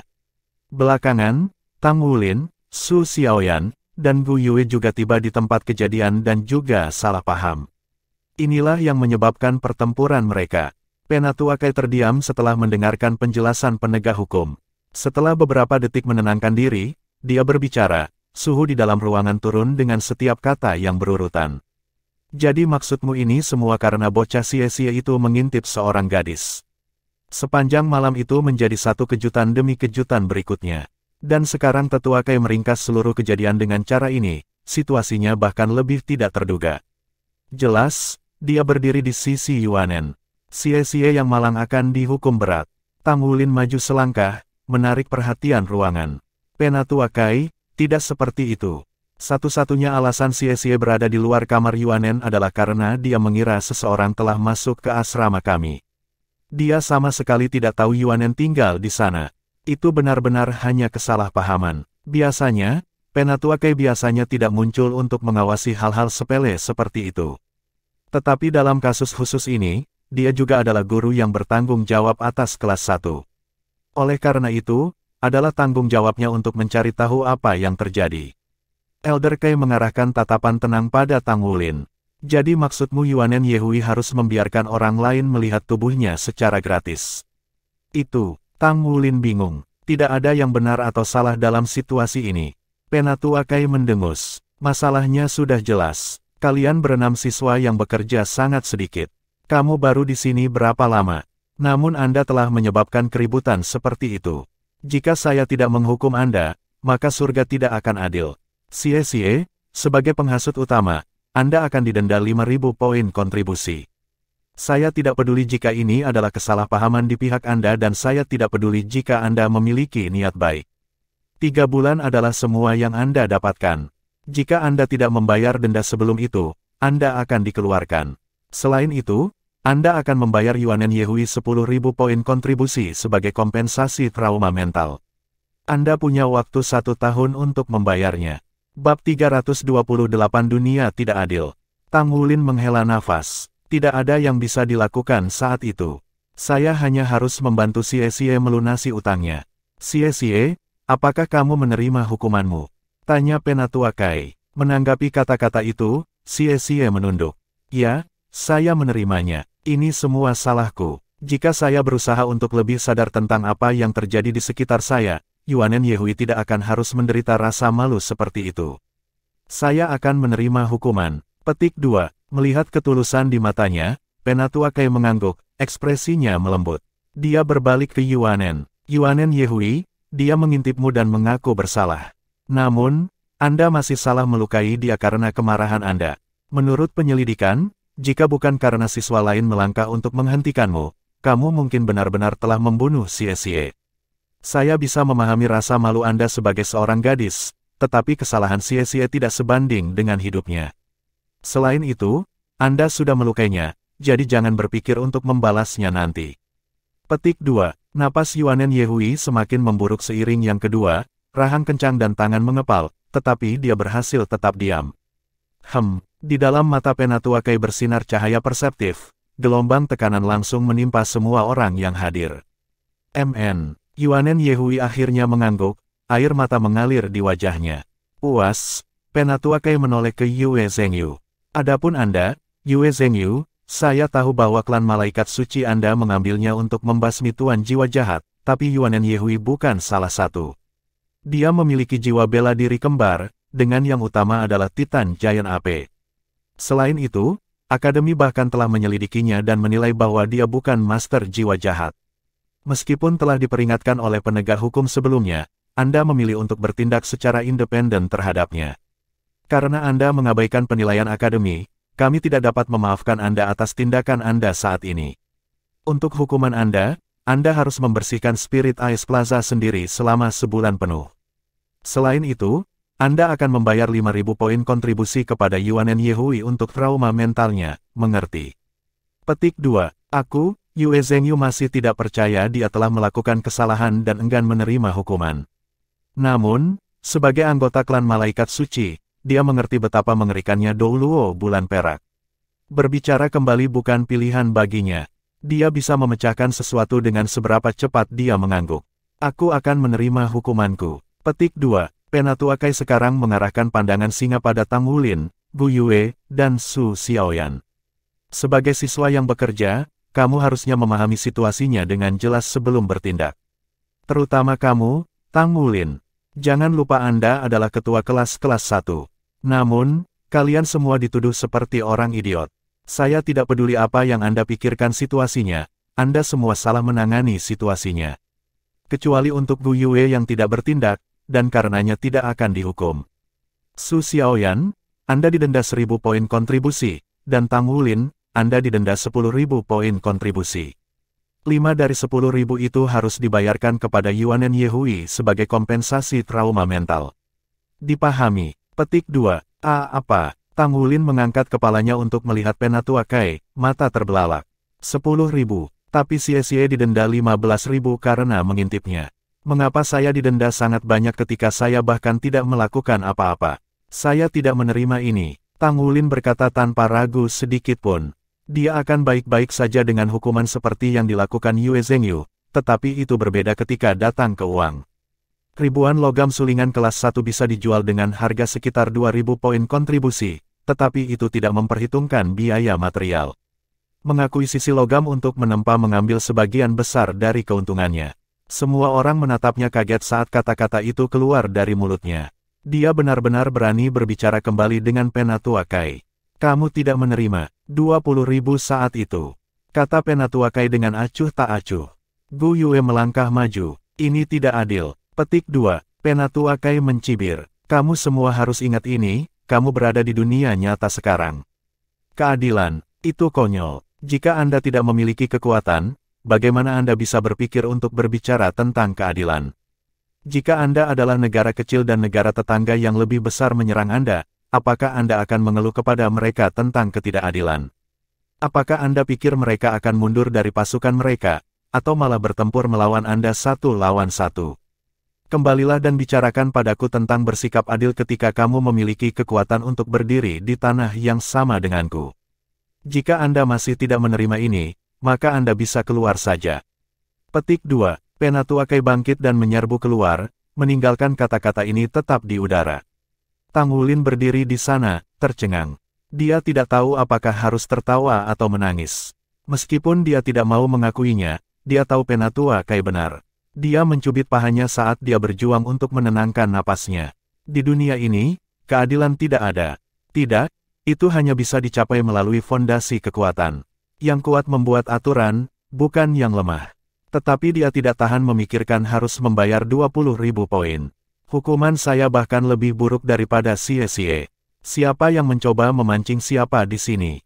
Dipenuhi dengan kesedihan dan kemarahan, Tang Wulin membawa teman-temannya kembali ke kamar mereka. Tidak ada sedikit pun kegembiraan di wajah mereka. Saya minta maaf, Wulin. Maaf saya membuat Anda terjebak dalam hal ini. Biarkan saya menangani hukuman 20.000 poin Anda. Saya akan bekerja keras dan mendapatkan poin yang cukup untuk membayar semuanya. Petik 2. Tang Wulin tertawa pahit. Siapa yang kamu coba tipu? Itu 20.000 poin. Bagaimanapun, kita bersaudara. Bahkan tidak menyebutkan sesuatu seperti itu. Kita semua menderita kerugian kali ini, jadi di masa depan, kita harus lebih berhati-hati. Dengan keterampilan pandai besi, Tang Wulin bisa menghasilkan uang paling banyak dari mereka semua. Sebelum mereka pergi, Shen Yi memanggilnya dan membisikkan beberapa kata ke telinganya. Dia menasihatinya bahwa keketatan Penatua Kai berasal dari gelarnya sebagai presiden kelas. Presiden kelas mewakili seluruh kelas ketika mereka berinteraksi dengan guru. Secara alami, status mereka tinggi di antara rekan-rekan mereka. Untuk alasan yang sama, presiden kelas dihukum lebih keras daripada siswa lain karena kesalahan yang sama. Setelah Shen Yi menunjukkan ini, Tang Wulin memahami pentingnya posisi dan kesalahannya. Dia tahu sekarang bahwa tidak ada yang bisa dia lakukan selain menerima hukumannya. Xie memaksa keluar senyum. Ini salahku karena terlalu penasaran. Jika saya baru saja kembali dan bertanya kepada Anda, semua ini tidak akan terjadi. Saya masih perlu berterima kasih karena telah menyelamatkan saya. Jika bukan karena kalian, aku mungkin benar-benar ditebang oleh Yuanen Yehui. Ngomong-ngomong, mengapa kamu pikir dia menyembunyikan fakta bahwa dia seorang gadis? Petik 2. Saya pikir itu karena jiwa bela dirinya, kata Tang Wulin. Jiwa bela diri utamanya adalah kera raksasa Titan, dan mungkin memiliki banyak pengaruh terhadap tubuh seorang gadis. Mungkin dia takut orang mengejeknya. Lalu ada jiwa bela diri malaikat jatuh, yang membuatnya mudah bagi orang lain untuk menyalahkannya sebagai tuan jiwa jahat. Jadi sepertinya dia menyembunyikan jenis kelaminnya untuk melindungi dirinya sendiri. Bagaimanapun, dia luar biasa. Kedua jiwa bela dirinya adalah keberadaan tingkat puncak. Tidak heran kalau dia adalah perwakilan kelas untuk kelas 2. Saya tidak berpikir saya bisa melawannya sama sekali. Petik 2. Jadi bagaimana jika dia berubah menjadi kera raksasa Titan? Xie bergumam, itu hanya selama pertempuran. Bukankah dia masih sangat cantik di waktu lain? Petik 2. Mendengar kata-katanya yang diam, Tang Wulin mengangkat alis. Baik, tidak perlu berpikir keras tentang hal itu. Mari kita tidur lebih awal. Petik 2. Sementara Tang Wulin memiliki beberapa gambaran seperti apa kondisi Yuanen Yehui, dia memutuskan untuk tidak melihat lebih dalam. Bagaimanapun juga akan sangat tidak sopan untuk mengorek rahasia orang lain. Mengingat sifat-sifat tangguh dari jiwa bela diri dan bakatnya, yang bahkan melampaui Wu Shiduo, dia menganggap kemampuannya memiliki batasan tertentu.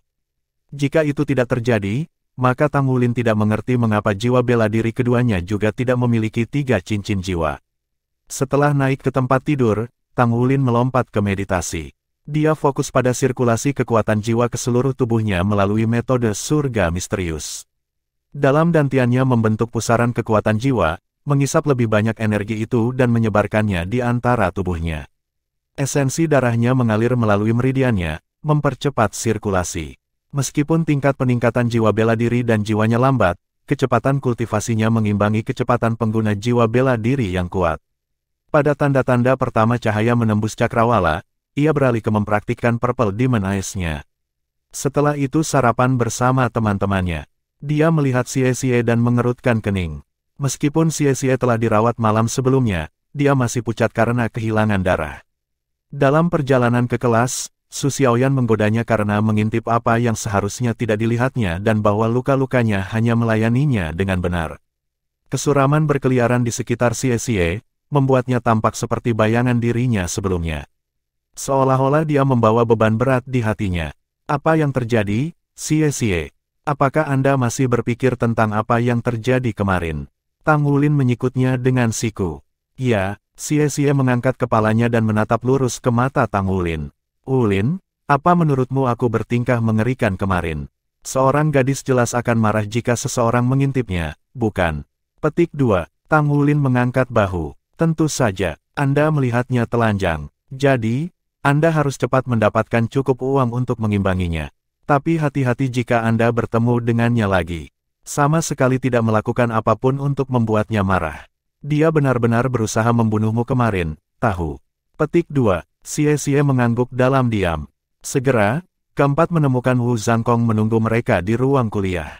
Dia melanjutkan di mana dia tinggalkan di pelajaran sebelumnya, menyelam ke dasar-dasar pembuatan mesya. Topik itu menggelitiknya sejak kecil sehingga dia mendengarkan dengan penuh perhatian, menikmati istirahat sebelum memikirkan utangnya yang mengejutkan lagi. Bab 329 Mesya atau Battle Armor. Semester ini, kalian semua memiliki satu tugas, buat mesya sendiri. Sekarang, saya akan mengumumkan grup Anda. Grup 1, Tang Wulin, Gu Yue, Luo Guixing, dan Wu Shiduo. Petik 2. Tang Wulin menatap Wu Zhangkong dengan heran. Semua orang diorganisasikan ke dalam 7 kelompok. Kita yang ke-8. Setelah menyatakan bahwa kelompok 1 terdiri dari 4 perwakilan kelas, Wu Zhangkong mengumumkan anggota kelompok lainnya. Setiap kelompok memiliki setidaknya 10 orang, dan jumlah bakat setiap kelompok pada dasarnya setara dengan yang lainnya. Kamu harus bisa menggunakan mesya yang kamu buat. Adapun cara Anda membuatnya, itu terserah Anda. Saya hanya membahas dasar-dasar mesya yang mengarang sampai saat ini, jadi Anda harus pergi ke perpustakaan untuk mempelajari hal-hal seperti bahan apa yang harus digunakan. Untuk membuat mesya-mesya kamu akan membutuhkan bantuan semua orang di grupmu. Anda harus membuat mesya pada akhir semester. Jika ada grup yang memiliki 1 orang tanpa mesya yang lengkap, seluruh grup akan kehilangan nilai. Seorang anggota yang gagal dalam penugasan ini berarti dihilangkannya seluruh grup, dan Anda semua akan dipaksa untuk mundur dari Shrek. Selain itu, kalian semua bisa melupakan menyelesaikan tugas dengan setengah hati. Di paruh kedua semester, Anda akan diajarkan cara mengemudikan mesya biasa. Kurikulum Shrek Academy bertujuan untuk membesarkan siswa yang berpengetahuan luas, sehingga bagian dari ujian akhir akan menjadi kompetisi mesya di seluruh kelas. Para siswa yang berada di peringkat 10 teratas untuk kompetisi itu akan dikeluarkan.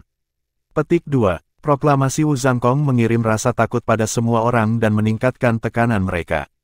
Bahkan jika semua orang kuat secara individual, tidak mungkin membuat mesya tanpa bantuan teman sekelas mereka. Dengan kata lain, mereka harus saling mengandalkan. Kerja sama sangat diperlukan untuk penugasan ini. Ujian pada akhir semester juga mencakup kompetisi kelompok di mana masing-masing kelompok akan memilih 4 pilot mesya terkuat mereka untuk bersaing sebagai tim. Aturan spesifik akan diumumkan lebih dekat dengan tanggal kompetisi. Wu Zhangkong berhenti untuk membiarkan informasi ini masuk, lalu dengan serius berkata, saya sekarang akan memberi Anda setengah jam untuk berkumpul dalam kelompok Anda dan mendiskusikan rencana Anda. Diperingatkan, Anda tidak punya banyak waktu untuk tugas ini seperti yang Anda pikirkan. Petik 2. Metode pengajaran Akademi Shrek jelas berbeda dari yang digunakan para siswa ini. Di sini, studi independen didorong. Sangat sedikit waktu, paling banyak beberapa jam, dihabiskan di kelas setiap hari. Siswa dapat menunda-nunda dan bermain-main dan tidak ada yang mau repot dengan mereka. Namun, jika mereka tidak lulus ujian pada akhir semester, mereka akan dikeluarkan, dan tidak ada yang ingin dikeluarkan dari Shrek Academy. Jadi, satu-satunya pilihan mereka adalah menuangkan darah dan keringat ke dalam studi mereka.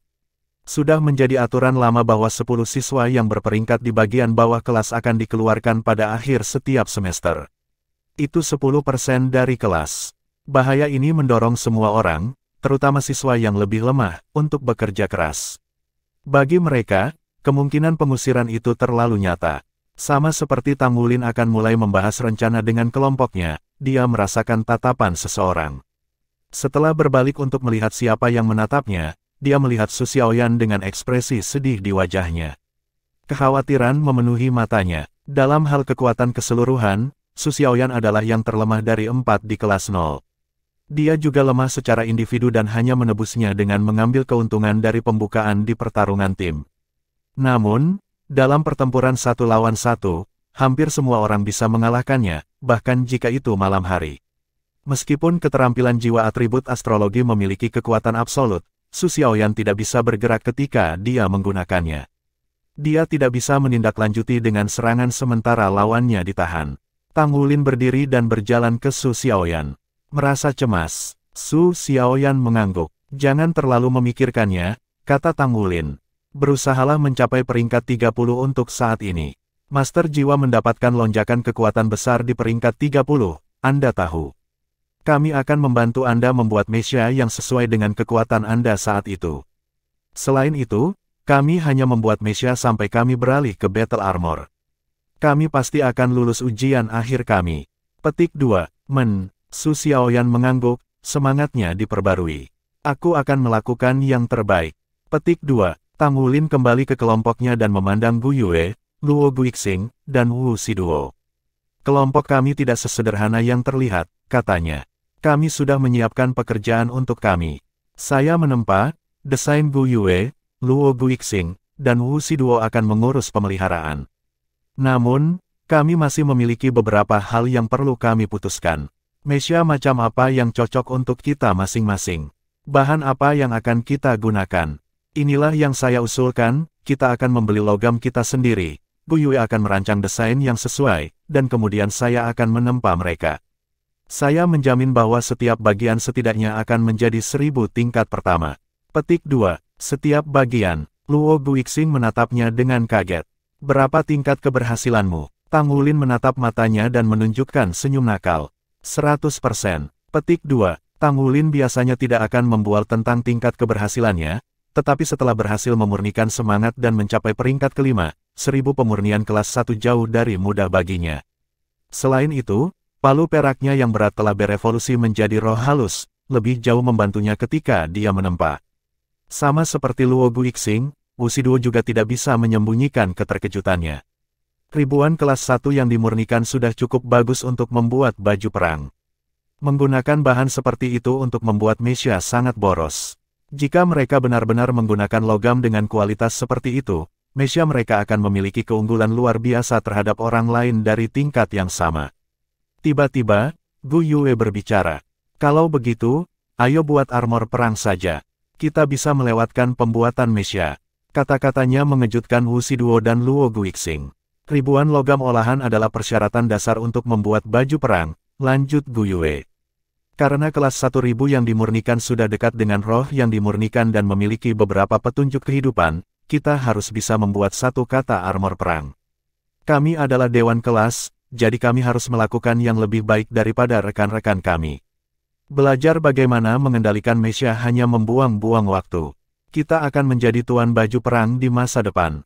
Aku adalah desainer peringkat keempat, jadi jika kalian semua mau mempercayaiku, aku pikir aku memiliki peluang 70% untuk merancang desain baju perang yang tepat. Ini tidak akan menjadi sesuatu yang sangat luar biasa, hanya desain baju perang satu kata. Bahkan mungkin tidak lebih kuat dari mecha, tapi saya yakin Anda semua mengerti apa artinya jika kita benar-benar berhasil melakukannya.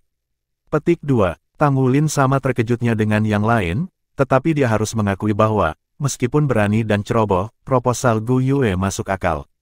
Setelah melihat dan belajar tentang baju perang, dia merindukan hari dia akan memiliki set sendiri. Mereka semua berharap untuk menjadi master armor pertempuran suatu hari. Jika ada kesempatan hari itu akan datang lebih cepat, bahkan jika mereka hanya akan menggunakan baju perang satu kata, mereka akan kesulitan untuk melawan godaan. Selain itu, rencana ini akan memberi mereka pengalaman yang berguna untuk membuat baju perang pertempuran dua kata mereka di masa depan. Apakah kita punya cukup waktu? Luo Guixing bertanya dengan nada lebih rendah dari biasanya, senyum riangnya yang biasa tidak terlihat. Aku harus bisa menyelesaikan semua desain, jawab Gu Yue ketus. Kamu harus mulai membuatnya saat aku mendesain. Tapi, jika kamu menjadi satu-satunya yang membuatnya, kita pasti tidak akan punya cukup waktu. Petik 2. Armor perang tidak seperti mecha. Mecha terbuat dari beberapa bagian besar yang bisa disatukan secara kasar, dan selama inti sirkuit dalam tidak apa-apa, itu bisa digunakan. Di sisi lain, armor tempur membutuhkan pengerjaan yang sangat teliti karena mereka harus bekerja sebagai perpanjangan tangan pengguna. Bahkan baju perang satu kata pun tidak memiliki ruang untuk kesalahan dalam hal ini. Armor perang terdiri dari banyak bagian kecil, masing-masing dengan inti sirkuitnya sendiri. Selanjutnya, setiap inti sirkuit harus kompatibel dengan master jiwa menggunakan baju besi pertempuran. Akibatnya, kompleksitas desain baju perang jauh lebih tinggi daripada mecha, yang bahkan tidak memperhitungkan kesulitan membuat baju perang pertempuran. Luo Guixing merajut alisnya. Aku pembuat mecha tingkat 3. Jujur saja, kupikir aku tidak bisa membuat baju perang. Ini terlalu sulit. Saya tidak yakin apakah saya dapat membuat satu set pun pada akhir semester. Petik 2. Saya suka ide Gu Yue, Wu Shiduo menimpali. Aku juga ingin mencoba membuat baju perang. Guru Wu tidak mengatakan bahwa kami perlu membuat mecha penuh. Bahkan jika kita masing-masing hanya memiliki satu set perlengkapan perang yang tidak lengkap dan bertarung melawan siswa lain yang akan menggunakan mecha, mengapa kita harus takut? Seorang guru jiwa harus memiliki 5 cincin untuk dapat menggunakan baju perang satu kata, tetapi Anda tahu kami bukan penguasa jiwa biasa. Kita harus bisa menggunakan set perlengkapan perang yang tidak lengkap. Saya dapat membantu Anda membuatnya. Kita hanya harus berusaha untuk membuat produk yang berkualitas. Jika kami tidak bisa menyelesaikan dalam satu semester, kami akan selesai dalam 2. Jika saya tidak salah, kita mungkin akan mulai belajar cara membuat baju perang di kelas 3. Menjadi master armor pertempuran satu kata adalah persyaratan untuk lulus setelah semua. Kita harus mulai meletakkan dasar yang kuat untuk memasuki pelataran dalam sesegera mungkin. Petik 2. Luo Guixing memandang Tang Wulin. Bagaimana menurutmu, ketua kelas? Rencana ini cukup pertaruhan, jawab Tang Wulin. Wu Shiduo mengerutkan kening pada Tang Wulin, Gu Yue menatapnya dengan mata menyala-nyala, dan Luo Guixing memberinya sedikit anggukan. Ini benar-benar rencana yang berisiko. Mereka ditugaskan membuat mecha, namun mereka ingin bermain dengan api dan membuat baju perang. Keberhasilan akan fantastis, tetapi jika mereka gagal atau membuat terlalu sedikit bagian baju perang, evaluasi mereka di akhir ujian semester tidak pasti. Jika kita berhasil, kita pasti akan menuai hadiah spektakuler. Saya pikir membuat baju perang akan menjadi cara terbaik untuk meningkatkan keterampilan kita dalam profesi kita juga. Petik 2. Mata Tang Wulin bersinar dengan tekad saat ia mengepalkan tangannya. Dia tidak pernah mundur dari tantangan. Saya pikir kita harus mencobanya. Petik 2. Bab 337-an, Armor Pertempuran satu kata. Sejak dia membangunkan rerumputan Blue Silver yang lemah sebagai jiwa bela dirinya, Tang Wulin tidak punya pilihan selain melangkah maju, bertahan sampai dia menemukan jalan menuju kebesaran. Sekarang setelah seseorang muncul dengan sendirinya, dia akan menjadi idiot untuk tidak mengambil risiko. Baik, mari kita coba. Mata Luo Guixing cerah dengan tekad seperti mereka semua. Secara alami, dia mengerti keuntungan membuat armor perang mereka di kelas 1. Meskipun rencana ini merupakan tantangan, itu juga merupakan peluang. Tang Wulin menoleh ke Gu Yue. Karena kita sudah memutuskan ini, kita harus mulai sesegera mungkin. Kita akan membutuhkan tempat untuk membuat baju perang pertempuran terlebih dahulu. Selain itu, kita harus menjaga rahasia yang kita lakukan. Bahkan para guru tidak bisa menangkapnya. Kedua, saya membutuhkan Anda semua untuk memilih logam yang paling cocok untuk baju perang Anda. Kita tidak bisa menggunakan satu set lengkap baju perang seperti sekarang, jadi saya sarankan memilih satu logam untuk sementara. Dengan begitu, akan ada lebih sedikit kemungkinan komplikasi selama proses pembuatannya. Petik 2. Gu Yue, Luo Guixing, dan Wu Shiduo mengangguk. Mencoba membuat baju zirah pertempuran berada di luar jangkauan kemampuan mereka, beban tambahan di pundak mereka. Namun, jika mereka memilih Mesya, maka mereka tidak akan ditantang sama sekali. Mesya biasa tidak membutuhkan logam langka, dan hanya perlu disempurnakan 100. Mereka mengerti bahwa tanpa tantangan, peningkatan mereka akan terbatas. Karena itu, mereka harus berhati-hati dalam melaksanakan rencana mereka. Armor perang tidak bisa diremehkan. Jadi, cari tahu logam apa yang Anda inginkan sesegera mungkin, lanjut Tang Wulin. Setelah kamu memutuskan, bawakan itu padaku. Saya akan 1000 memperbaikinya untuk Anda. Saya sangat percaya diri dalam keterampilan 1000 pemurnian saya. Gu Yue, mulai menyusun desain segera. Kami tidak punya waktu untuk disia-siakan. Tetapi saya tidak berpikir Anda harus merancang seluruh rangkaian sekaligus. Karena jika Anda melakukan itu untuk semua orang itu akan memakan waktu terlalu lama. Kita harus mendekati bagian ini satu per satu. Sebagai contoh, kita harus mulai dengan bagian lengan kanan untuk semua orang. Anda akan mendesain, maka Luo Guixing dan Wu Shiduo akan membuatnya. Kemudian setelah kita semua memiliki bagian lengan bawah yang tepat, kita dapat beralih ke bagian selanjutnya. Dengan begitu, kami akan menyelesaikan setiap langkah secara bertahap dan metodis. Ini harus menjadi metode yang paling efisien. Petik 2. Sementara yang lainnya telah menyuarakan pemikiran mereka tentang proposal Gu Yue sebelumnya, roda gigi di kepala Tang Wulin telah berputar dalam gir. Dia mengerti bahwa karena mereka baru saja berkenalan dan dipaksa untuk bekerja sama, ada kepercayaan yang terbatas di antara mereka. Membuat baju besi satu orang pertama tidak akan terlihat adil dan motivasi mereka akan turun. Keempat profesi mereka diperlukan dalam proses pembuatan baju perang. Sebagai contoh, sebagai mekanik, Wu Shiduo memiliki pekerjaan penting untuk memperbaiki dan memperbaiki mekanisme dan baju tempur. Luo Guixing tersenyum. Ketua kelas benar-benar berwawasan luas. Saya pikir cara ini adalah yang terbaik juga. Mari kita mulai dengan cepat. Saya yakin kita semua memiliki beberapa logam yang mungkin paling cocok untuk diri kita sendiri. Tang Wulin, aku akan memberitahumu logam apa yang aku pilih besok. Petik 2. Wu Shiduo ragu-ragu sejenak, sebelum merilekskan bahunya. Aku akan memberitahumu besok juga. Petik 2. Gu Yue juga membuat penerimaannya jelas. Adapun Tang Wulin, ini bukan masalah baginya. Dengan pengalaman bertahun-tahun menempa, dia sudah tahu jenis logam apa yang cocok untuknya. Tang Wulin mengalihkan pandangannya melalui kelompok. Ingat, ketika Anda memilih logam yang ingin Anda gunakan, pertimbangkan sejauh mana kemampuan Anda. 5 cincin adalah persyaratan untuk menggunakan baju perang satu kata, dan kita semua gagal melakukannya. Wu Shiduo, basis kultivasi Anda adalah yang tertinggi, sehingga Anda memiliki beberapa waktu luang. Namun, kami bertiga tidak bisa memilih logam yang terlalu kuat. Jika ya, kami mungkin tidak dapat menggunakan produk jadi. Petik 2. 3 lainnya mengangguk, semangat mereka menyala dengan semangat. Membuat armor perang satu kata mungkin merupakan tantangan yang sangat berat untuk dihadapi, tetapi bahkan jika mereka tidak berhasil, mereka akan belajar lebih banyak daripada yang mereka miliki dengan membuat Mesya. Dibandingkan dengan mereka, kelompok lain sibuk berdiskusi. Ada jauh lebih banyak orang di kelompok lain, jadi tentu saja ada lebih banyak yang perlu mereka diskusikan. Tang Wulin adalah orang pertama yang menyelesaikannya. Ketika dia mengamati kelompok-kelompok lain dalam diskusi panas mereka, dia tidak bisa membayangkan mereka selesai sebelum malam tiba. Mungkin inilah yang ingin dilihat akademi. Adapun logam apa yang paling cocok untuk Tang Wulin, dia sudah tahu jawabannya. Seringkali, seseorang harus percaya pada nasib. Perak pekat adalah logam pertama yang dia rimakan, logam mulia pertama yang dia rilakan, dan yang pertama dia ruh. Dapat dikatakan bahwa perak yang berat adalah jimat keberuntungannya. Bahkan palu berharga miliknya terbuat dari versi logam yang halus dari roh ini. Perak berat dianggap sebagai logam tingkat menengah ke bawah. Itu daktilitas dan penguatan kekuatan jiwa yang layak.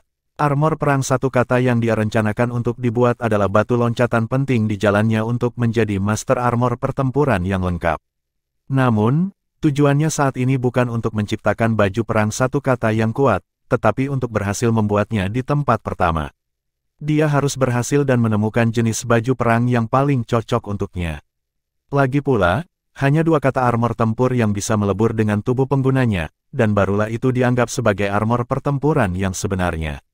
Ketika waktu itu tiba, dia akan membutuhkan logam berkualitas lebih tinggi untuk meningkatkan perangkatnya. Dia akan menempuh jalan ini selama sisa hidupnya. Saya akan menggunakan perak yang berat. Tang Wulin tidak repot memikirkan hal-hal yang berlebihan. Gu Yue, apakah Anda tahu logam apa yang ingin Anda gunakan? Tanya Tang Wulin. Seperti yang dia pikirkan, Gu Yue memenuhi harapannya dan sudah memiliki sesuatu dalam pikirannya. Perak ajaib. Petik 2. Perak ajaib. Tang Wulin menatapnya, wajahnya terperangkap dalam campuran keheranan. Lalu, dia mengangguk setuju. Pilihan bagus. Ini sangat pas untuk Anda. Meskipun sihir perak tidak setangguh atau sekeras perak, ia memiliki sifat koneksi elemen. Ini sangat cocok untuk inti sirkuit perangkat jiwa jarak jauh. Ini juga merupakan logam kelas menengah. Secara relatif, sihir perak lebih berharga daripada perak berat. Untungnya, tidak terlalu mahal. Bagaimanapun juga, sihir perak digunakan secara luas untuk inti sirkuit, terutama pada peralatan perwira militer berpangkat tinggi. Karena jiwa bela diri Anda adalah elementalis, properti koneksi elemental sangat penting bagi Anda. Saya tidak bisa mengatakannya seberapa hebat pilihan Anda. Petik 2. Bagaimana denganmu? Tanya Gu Yue. Saya memilih perak yang berat, jawab Tang Wulin. Kami sudah mengincar sesuatu di luar kemampuan kami, jadi memaksimalkan peluang keberhasilan adalah prioritas nomor 1 kami. Petik 2. Kamu tidak ingin mencoba memurnikan semangat. Tidak bisakah kita mencoba membuat baju perang pertempuran 2 kata dengan segera? Tanya Gu Yue. Tang Wulin menggelengkan kepalanya. Aku tidak ingin membidik terlalu tinggi. Saat ini, saya masih di 2 cincin jiwa. Butuh waktu sekitar 2 bulan untuk mencapai 3 cincin. Bahkan kemudian, 3 cincin tidak mendekati persyaratan 6 cincin untuk baju perang pertempuran 2 kata. Saya tidak berpikir saya bisa memperbaiki apapun yang cukup baik untuk baju besi 2 kata. Begitu berada di level 2 kata, armor kemungkinan akan mengikuti kita seumur hidup. Kita harus menghubungkan hati kita dengannya dan memperlakukan itu sebagai perpanjangan dari tubuh kita. Itu sebabnya kita membutuhkan logam yang sempurna. Aku benar-benar berpikir untuk menggunakan armor 2 kata begitu aku memiliki 4 cincin dan pandai besi peringkat 6. Sayangnya, itu akan memakan waktu setidaknya 3 tahun. Tetapi ide Anda memiliki kelebihan.